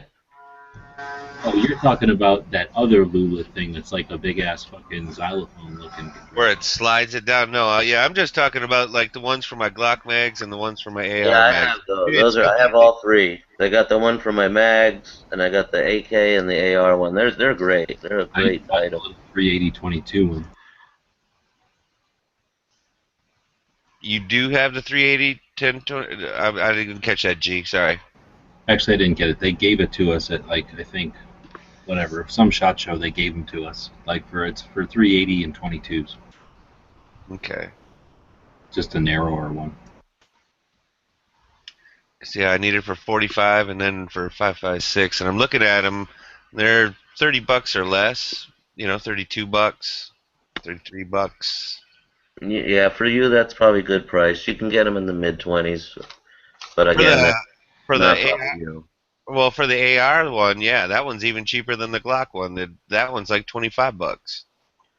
For me, for the AK-74, it was an absolute necessity because those mags are a little narrower, and loading those by hand was a bitch. I definitely got you there. How so? I've It's only just- ever loaded the plastic You know, like when you get that thumb cramp when you're loading 22. Oh, it's insane. You'll get it after like 10 rounds, and it's just a pain in the ass. It really is. I've never had so much trouble just trying to tediously. It just really bothered my thumb. It was I not get it. time efficient. That's for sure. Plus, you can unload your mags wicked quick if you need to, which is actually something that's cool with those. You can just hold it on its side and flick the lever back and forth, and it spits the rounds out, which is pretty cool. My Say Ruger you're does in the same thing. California and you need to cross the street, go from public area into, or from private into public, and then back into private. You'd want to unload like that all the time. So it's a good thing to have. Yeah, you want to spit them out, you know. Just watch somebody say, oh, he unloaded his gun. 911, 911. That's honestly just a huge joke.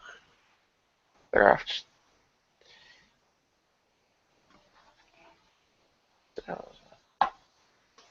Not a lot of common sense in this world. no, there is not. Like this week, they're repaving the only local road that goes around the town, and there's 500,000 motorcyclists in our town this week. It's like the fourth busiest week of the year, and they decided to shut one of only 2 roads for the week. It's ridiculous. And tourism's like the #1 revenue for this state. I don't understand how common sense just doesn't come into play at all. But that's politics.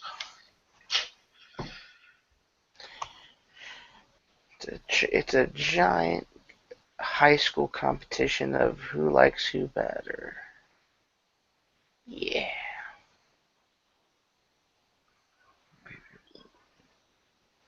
Oh wow, those Glock magazine loaders are only $8. That's cool. But that's not the same, is it? That one Yeah. just pushes it down. Right, that's not an unloader as well. Well, the unloader won't work on the pistol. Right, I suppose. Yeah, that Mag Lola won't work on the pistol as an unloader. Just the AR and AK. Well, I suppose it does say it's a. Well, no, it's a. Oh yeah, I see what you're saying. So, now that it's the summer months, what's everybody into? 22s, 9mm, or is everybody sticking to the 45? I don't have a 9mm and I don't have a 22. Really? Is it true that 22 is not legal in Hawaii? It's not readily available, but it is legal. Yes, it is legal, but it's not readily available. It would be illegal to carry a 22 pistol with you daily. Oh well, yes, and carry any pistol. Yeah, I rest my case. There you go. I said good day, sir. Yes, you cannot carry anything in the state of Hawaii. Well, that's not exactly true. As far as firearms go. I thought tasers were alright. Oh, no. No stun guns, no tasers of any type. What about bear spray? Like, you can't even own one in this state. Not just, like, carry one. Like, you can't own one. A bear spray, I think, is legal. Mace is legal. Pepper spray. How about walking up and down the street with a crossbow or bow and arrow? It might get you looked at, but I don't know that it's illegal. Do it. Get the neighbors to look at you. Nah, I like my neighbors. They like me. We're all good. It's good to have neighbors that you like, because I've had a lot of neighbors that I didn't.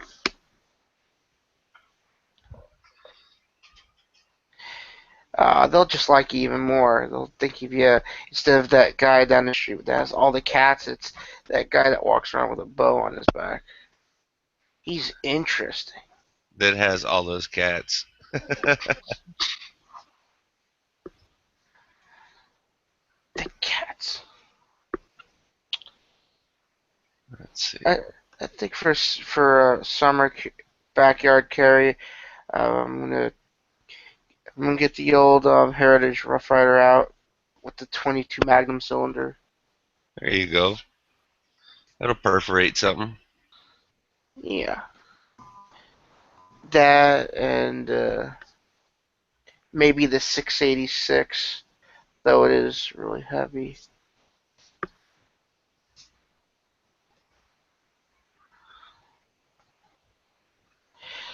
I killed a water moccasin earlier today.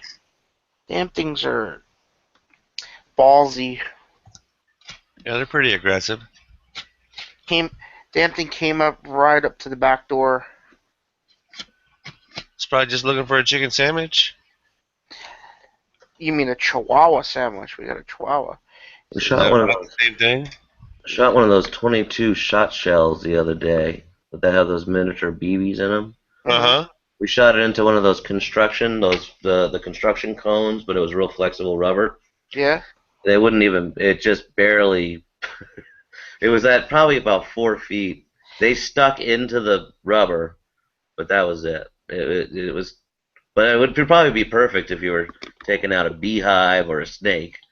But it was pretty. Oh, I interesting. ain't shooting that into a beehive. You must. Well, no, I'm just saying. You're I crazy. actually shot a wasp the other day with my Red Ryder BB gun. Took about 4 shots, and I finally got it. You're asking to get stung, mister. It was building the nest, so it was a singular wasp. That I still have some of that shot shell, and I don't like using it. It's not as dependable as some straight up target loads. You know. Well, it can't be anywhere useful past 7 feet. You know, I mean, I would think. Yeah. No mass there, you know. That and honestly, I think there's a more chance of it giving the 1022 damage than the actual pest that you're trying to use it on. Perhaps it is best that it is not up to you. What is that? It sounds familiar. TV's on, Caleb. What's my name? I think that you have TV in the background. Oh, sorry, I didn't know my mic was on. No, Vicky, you kept popping on the screen. Hey, at least you weren't rubbing one out, dude. Well, it's the Matrix, so I don't know. It's got a lot of guns in there. Nobody's Hey, I don't know what you're Check out into, the link dude. and look at the very beginning. If that's one of my target stands that uses metal for the base and then a piece of angled channel, like L-shaped channel or angle iron. So the beginning, you said? Yeah, the very beginning you see them. Don't worry about the rest because it sounds like you don't want to have a big heavy target on it or whatever. But that piece of angle metal will last for fucking ever with what you're going to put on it, and it's just like a plow shape. And when you shoot it, even if you hit it right at the edge, all it's going to do is dent the edge. If you hit it on the angles, it's going to deflect right away, and that don't weigh shit, dude. I mean, What is it, like a 2x2? Or 2x2 inch? Yeah, imagine a piece of tube, square tube, except half of it, right? So just a piece of angle, 2 inch by 2 It's a V shape. So I'm saying, yeah, it's angle iron, but I'm asking you, is it a 2x2 dimension? Is that like a decent size? So what? You get it about 3.5 feet, 4 feet tall, depending on where you want your steel to be, and it'll probably be a similar attachment point to what you're looking at with the wood, except now you got a piece of steel that lasts for a hell of a long time and gives you more weight, so that when you hit it, it's more mass in the base of it, and not with a piece of wood. You also deal with mass at the bottom and mass at the top, a little less balance. So what's that little adapter thing that's going on top of that? Do you have to? I guess you could make one pretty easy. That's a little bit more simple. That one looks pretty complicated. Like a lot of That's welding a into it. target. So you flip that flag back and forth on this particular target. If you watch the rest of the video, so you hit the black part and it flips to the other side. That's the actual bad guy, right? Or not necessarily? Yeah, no, it's the bad guy peeking around the good So the guy. hard part wouldn't be setting that. The hard part wouldn't be setting up. It wouldn't be hard setting up the actual support or whatever. It'd just be getting it set up so that the steel could attach to it easily and quickly. Well, you could make a wooden friggin' adapter for the top I'm if you had to. basically just talking about the adapter. Or I could. Or I mean the upright. And for what you're talking about, you would just put Or a I could just. triangle or a square shaped thing on and a diamond shape layout instead of a rectangle like it is now for a 2x4. I like that setup. That's a good setup, G. I got these from Gunsight. They were up at Or what I Gunsight. could do. That's what they were using? Yeah, they retired these, so I got them. Fuck yeah, dude. But that was like 5 years ago, so I've only got 5 So years experience. I found the. Well, I just noticed the date on that video.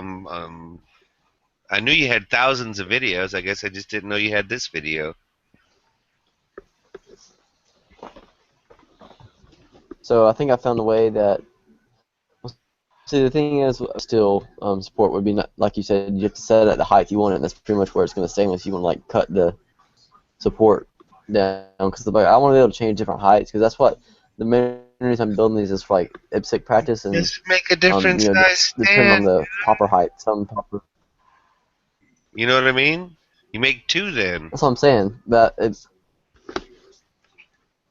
Well, I guess I could just make them the standard size as the pepper poppers because all pepper poppers are the same height. Pepper popper, pepper popper, Although it would be nice, pepper, right? pepper It would be popper. nice to be able to like have a super tall one.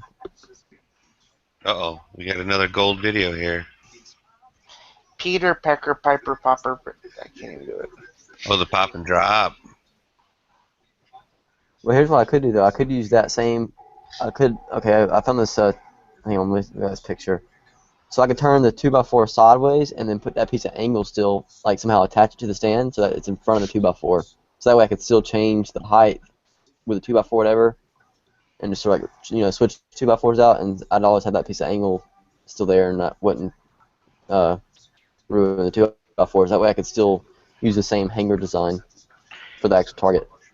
You could go looking for an old junked weight set, with the what the hell are they called? Yeah, whatever. With the adjustable height. Use that. Oh, that's too much trouble. No. Metal bar. You can find a bunch of them and have to modify them. Are you saying you don't want to bring a metal bench out every time with you to go shooting? A weightlifting bench? I didn't catch that. My connection's dropping in and out. You're roboting. You just rip. You just rip off the. You just rip off the piece. Everybody's that roboting adjusts. kind of right now. What did you say, G-Webs? Nothing. I just said Sorry. like you don't want to bring out the a weightlifting bench every time you go shooting. Exactly, yeah.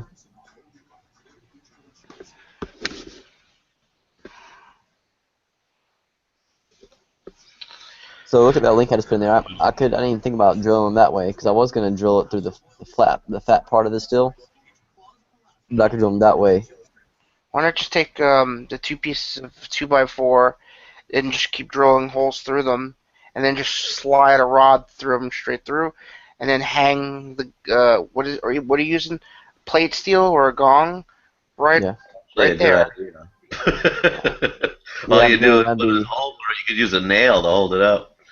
Yeah, no, that's yeah. Right. See, I want them to sit still. I don't want them to move when you shoot them. I want them to sit pretty. That's why they're called static hangers. It's not gonna. You can use a piece of shim if you want to. No, the hanger is pretty. I really like the design of the hangers. I bought- Just make a bunch of holes and have a one Targets piece. without hangers on them? What's that? You just bought a bunch of pieces of metal, just targets without hangers on them right now? No, I only have. Oh, I do have some, but I haven't bought all the steel that I'm planning to use for practice. I'm gonna make 6 of them that are gonna be like the ones that are the exact same dimensions as the ones I use in IPSC, and the ones I shoot at matches. So that'll be the ones I'll probably have set up a lot. But I have some extra steel I can switch out. Silhouettes if made I out of want. steel? What's that? You're gonna get 6 silhouettes made out of steel? No, 6 pieces. I'm not getting silhouettes. I'm getting this. You know the poppers, the knockdown steel that they shoot. You're gonna get 6 poppers? No, that's what I'm getting. I'm getting the same size of the centerpiece. Hey Caleb, what do you get when you at competitions? What do you earn? What do you get? What do you mean? What do I get? Like the 22 Lost. shoot. What? I said lost or tired, probably thirsty. You mean lost? I would arrange that. At the 22 shoot competitions I've been going to, I've been getting a ton of Ruger parts and prizes and stuff like BX cool. Mags. Yeah, right on. That's the way most. I haven't been to. I haven't been to a real big major match yet. I mean, I'm going to a state match in a few months, but at a lot of the major matches, the sponsorship has gotten less and less a little bit over the years. But at the bigger national matches for sure, usually the prize tables. If the better you do, the higher your pick is on the prize table, so you get first pick if you win, obviously.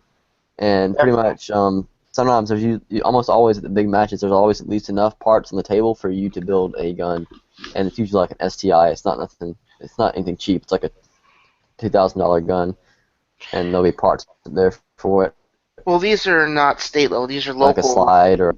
These are local, but I've got extra bolts, extra barrels. I've got.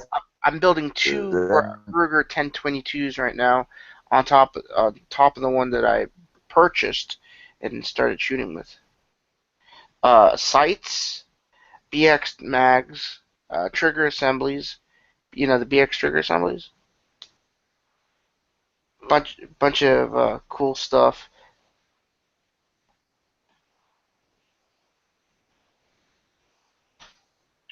That's awesome. Again, sorry. I'm checking out over. Good luck with the stand thing. I still think you can get away with wood for a little while. But again, who knows? But you're at the stage where you build. Your robot and Formula On. I think I'm speaking broken up actually, so. I didn't hear that, but okay. Oh, you couldn't hear him? He said that you're going to want to go with steel. Yeah, exactly. So, right. Good luck with all that. Oh, okay, yeah. And you're shooting for 22, or are you shooting for 9? You shooting the 22? I know everybody's playing or auto arigato, Mr. Roboto, bad signal.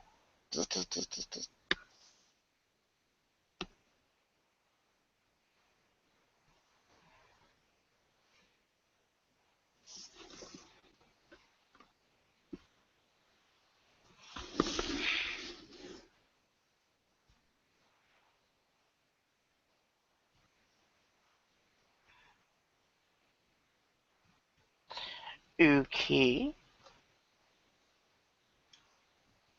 My internet is stupid slow. I can't chat right now. Sorry, it's going in and out. It's alright. Starting to go back up now, like 1 bar. No, that's fine.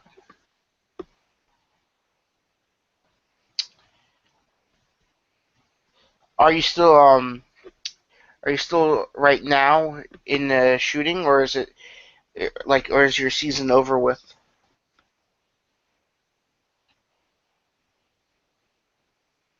No, it's year-round here in the south. It doesn't get cold enough to stop, so it's all year. So nope, yeah, still doing it every chance I get. It's still going on here for me, but I'm not participating. It's too hot. 100+ degrees outside. Hell no.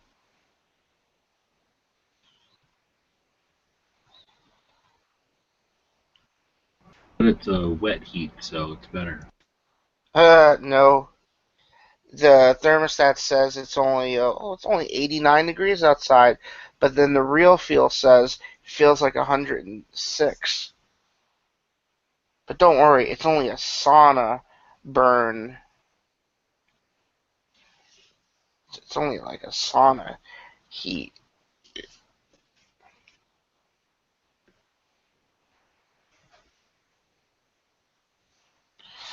Now I'm wondering which one of you blocked my brand new account that I was on here a little while ago. I took a 5-minute break to. Alright, sorry, I'm back. My internet just took a dump there for about 2 minutes.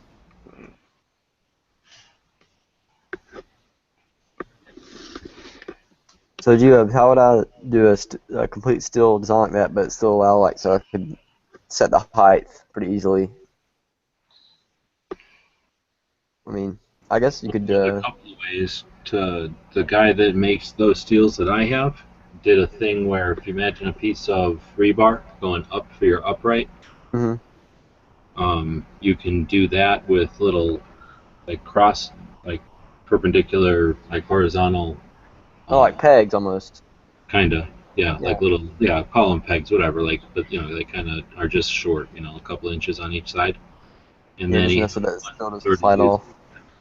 And then he did another one where he used that same angle iron, and then on the side he cut sort of a big wave shape, and then the hanger is sort of got a bolt through it that kind of interfaces with those wave shapes. I think I've got a video of it somewhere. And that one was pretty clever because it was for 22, and you could set it like at your head level or like down to waist level. It was pretty neat. Smacked crap out of rebar all day long, and it's still good. No, rebar will die pretty quick, but it's definitely That's longer. rebar is pretty. If you hit Oh, rebar I- to the right Pistols, you can take out rebar with one shot. If you're with pistols, you can take out rebar in a day, maybe 10 sessions. You're gonna Yeah, get so you don't want to use that. depends on what kind of shooting you're doing. If you're running around and shit, you've got more, or shooting distance, you got way more apt to hit it. But we've gone through the rebar ones quite a bit. We have tons of holes in the angle iron ones, but the worst that happens, the hole happened, like when you put the rebar or the angle iron in, right? You saw how the base is. The base is basically a H with a piece of tubular square tube coming up, and that's where the angle iron fits into. So that might be, let's say, 6 inches, and then up at the top, the target and everything might fit into that same piece of angle iron like 8 inches down. So there's like just they're not the same. One of them is a little bit higher than the other. So every once in a while we'll get a hole through it somewhere where it's uncovered by the one side but not on the other. So if you're going to put it back together the next time, I don't know if you're following me, but if you put it back together the next time, the hole will have gotten in the way of the other piece because of the difference in length. So anyway, that's the worst that happens, and then we just take a file or whatever and grind off the little spur that happens when you shoot a hole That through. keeps right. Yeah, so it's pretty decent. And then I like about the angle iron also is if it does get really bad, like we shoot it way too much with something that goes through it, 308 or something, or 223, then we just take a welder and zap it a bunch of times. It goes back to zero. Yeah. So that's why I like it, and it really doesn't weigh shit. I'm lazy as hell, dude, but I can stack 3 or 4 of those things together and carry it out as one big heavy thing that's like 3 feet long. Whereas with 2x4s, they take forever, dude. You got to take at least 2 or 3, and then extra if you got a bunch of targets, and then you shoot them once, and then the target falls over, and you need another piece of wood. Yeah. Well, I mean, that makes sense. I'm just thinking from like a pistol standpoint, but yeah, definitely with like the rifle, it'll shatter it pretty quick. And if you're shooting that little circle, like I say, I'd be worried about the splatter. The splatter accumulates, dude, especially you're just shooting lead. It's just spraying that hot lead everywhere.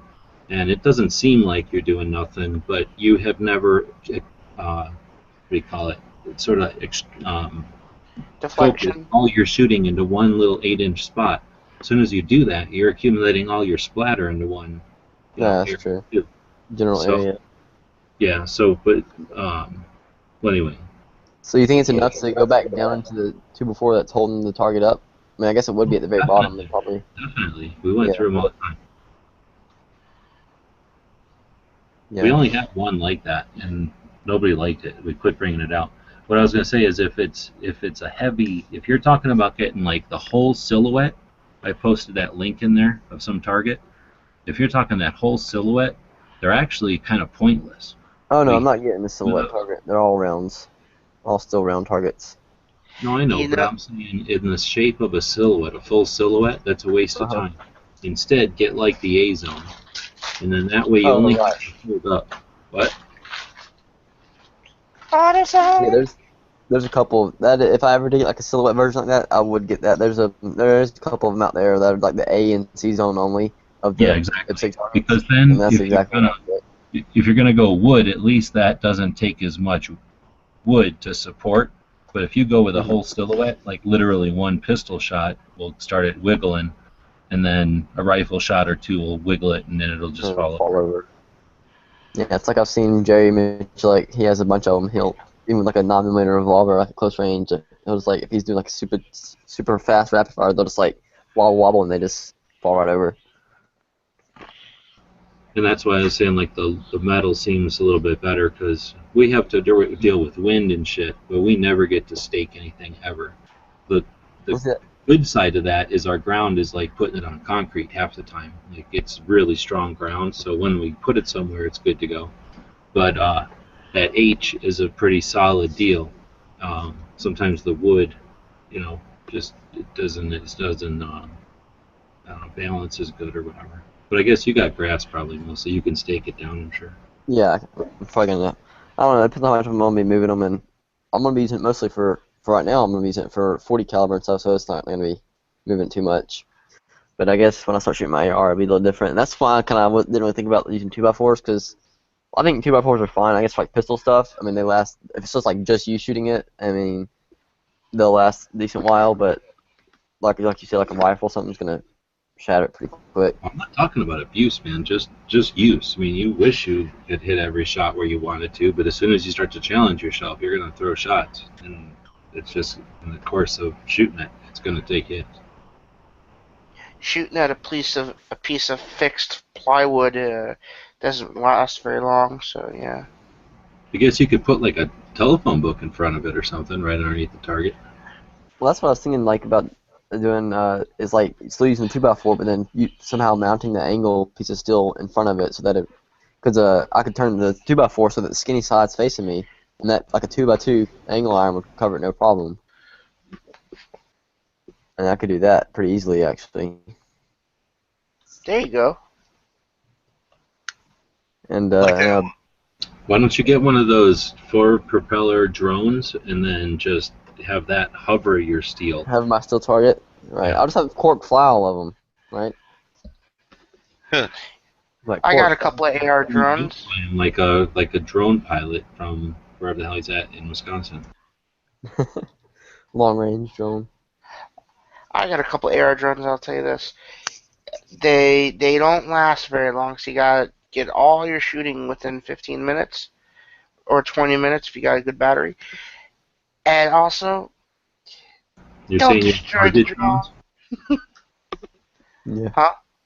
You just said you had target drones? No, AR drones. AR drones, You know what an AR drone is? Nope. It's pretty much a hobbyist toy. It's pretty much 2 cubic foot. It's a giant pizza box, basically, but it's a flying quadcopter. It's a drone. It's cameras all over it. It has cameras built into it, and you can also stick a GoPro on it and fly over all over the neighborhood with it. I got a couple of them. That's cool. It's how I spy on the neighborhood. What were you gonna say, Z? You were saying something when we were talking about the. I think it was the second generation of one of the videos that G-Webs had posted, and it's got basically, it's like the H setup. It's kind of short, and then you put the gong in the middle, and then it had like the silhouette with a hole. So you basically are trying to pop the gong in the chest of the hole of the guy. Mm-hmm. And then he's got bungee cords behind it, so it kind of slaps back. Those are definitely some cool. I wish we could shoot steel at my range. I would definitely, because I know a couple of welders, and I know for a fact we could build some of that shit. You put, like those dinosaur, like those wooden balsa wood dinosaur skeleton things that they make. They're like, you pop them out and you fit them together, sort of like a 3-dimensional puzzle. Yeah, I got a couple. Anyway, yes. That's sort of how those targets are. They all are just a bunch of flat metal, and then they got cutouts and notches and shit in the right places, and then he's got those pins. I don't know how much those videos you watch, but they're pretty sweet. Problem is they're super fucking heavy. I could tell all the ones that I saw, except for the first one. The first one, since it seemed like it was so modular, that it didn't seem like it would be that heavy. But everything, and it was definitely heavy duty. But like the second generation and third generation ones, those definitely looked like those were weighty. But as you're describing them or whatever, basically they're in little pieces, so you just kind of Erector set it together almost. Right. So they don't need a bunch of uprates for the most part. Right. And I thought it was genius to use the were those like PVC pipes basically for the like a bearing on the swinging one? No, it's stronger than that. It's some sort of like Delrin type of bushing. Okay. Because basically that keeps the friction out of there so that those things will swing the way he wants them to. Because they're super heavy.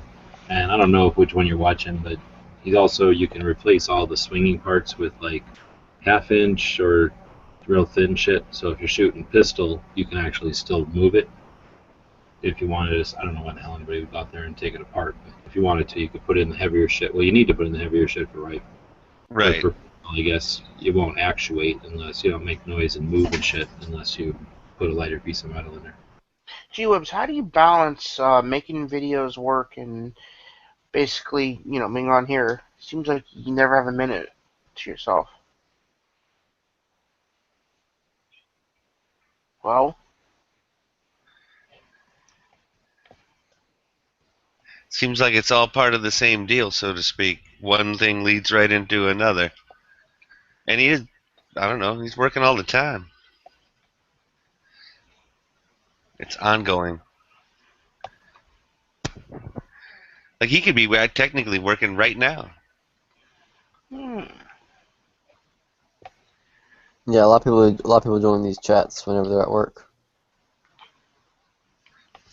I try not to when I'm at work, but you never know. Sometimes you just got to do what you got to do. Yeah, I never could. I'm around people all day, so it wouldn't work out.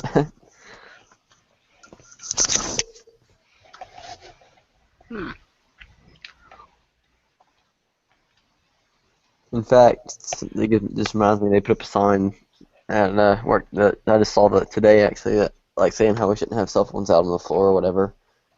And how it should be You have to have a visible. cell phone on you. I'm like, bull crap. Like half the managers have their cell phone clipped to their belt. They're like saying how you can't have it clipped to your belt. I'm like, what the heck is this? Like freaking middle school? Like, are you kidding me?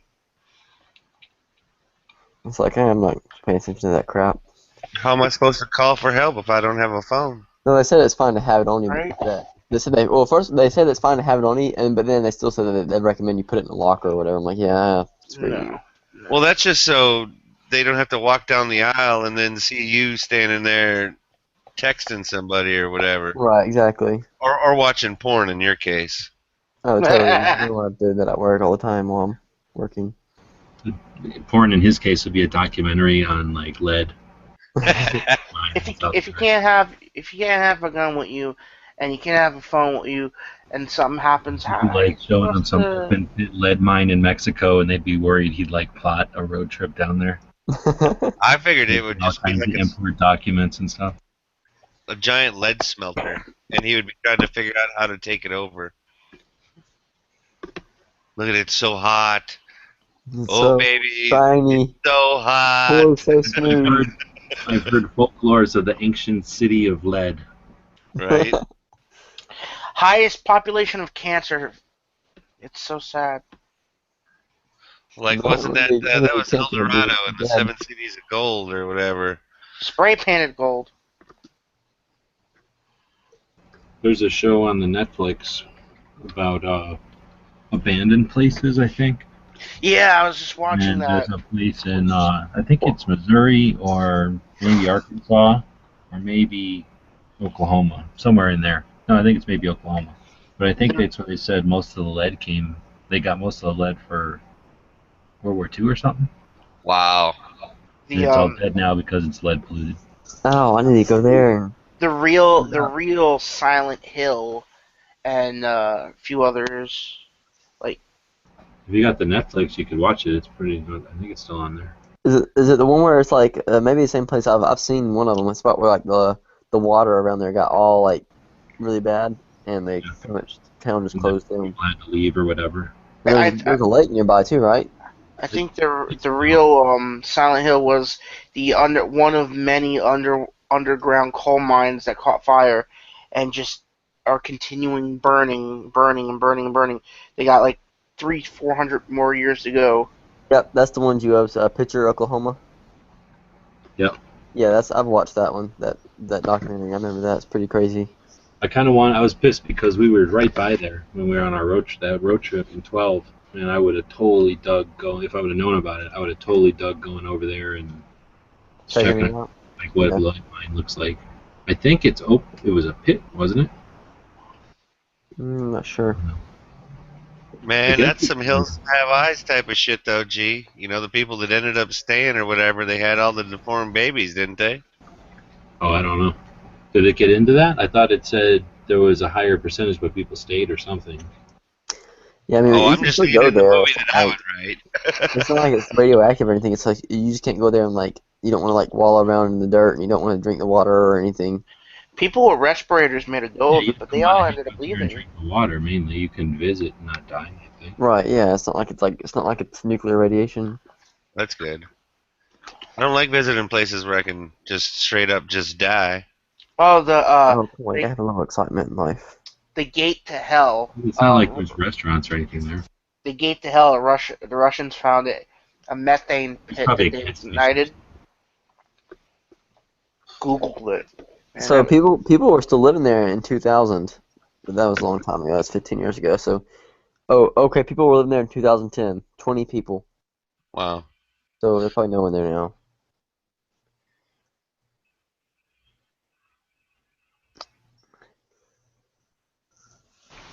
Okay, the name of one of the documentaries it's in is called The Creek Runs Red. There's another one called Life After People. Life After People is the one I There's watched. like whole documentaries just about that place, the lead Yeah. place. Yeah, well, the Creek Runs Red is just about that place. It seems like Life After People is like a series, and that one episode was about it. And then there's also an episode on Forgotten Planet on the Discovery Channel. Nice. And it also includes that and Pripyat and Ukraine. There's also one Forgotten Towns. Is there like an IMDb or something for these kind of towns? I'm not sure. On Netflix, you just under History or Discovery, look for the programming. Or something? Holy crap! It's almost 4 o'clock here. If you want to Google some, Google the Gateway to Hell, or that's what the Russians call it. It So you're was saying you're going to bed pretty soon? Me? Yeah, probably. It's almost 4 a.m. I'll have to be at work till lunch tomorrow, but yeah, I'll probably be going to bed soon. I made a mistake of leaving once, and somebody then tried to block me from here. So I'm gonna stay. I'm gonna stay on here all night. Yeah, Foose will probably wake up and shut it down in a couple hours, and 'cause he's gonna go to work soon. But at least I know it wasn't Foose that blocked me. Yeah, he's in bed. But yeah, there's a couple documentaries on it, and I've seen some of them. But it was neat when I watched it. Like I was thinking the lead, like the way they mine lead, like they have to like it can be mixed like really fine into the soil, so it's not like really easy to extract necessarily. I mean, it's not like you just go like mine it like you. I think it is. It's just like gold. Right. Just they smash it physically, right? And you do that by just rolling it in big cement truck-looking giant things with Yeah. big steel balls. Right, then you gotta sift it. No, then they just put it in water. Oh yeah, that's a good idea. Duh. They soap to it, and then it separates, and then they can get it off with panning or whatever because it's so heavy. I didn't even think about putting it in It's water. fairly clean. It takes a lot of water, but it's fairly clean. Right, because you're not melting it or anything. You're just separating it with water. At least I'm assuming it's like lead, like gold. Right.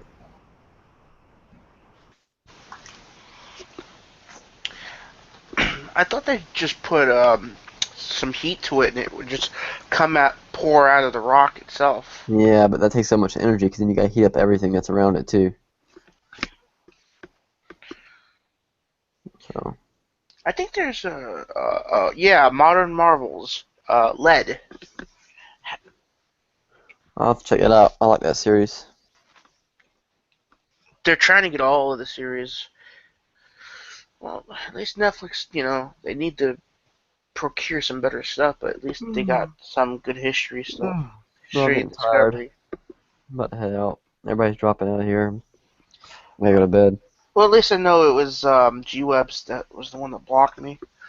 Because it was a brand new account number and brand new account name and everything. Alright, well, I'm gonna head out, so see you guys later. Alright, I'm going to stay on.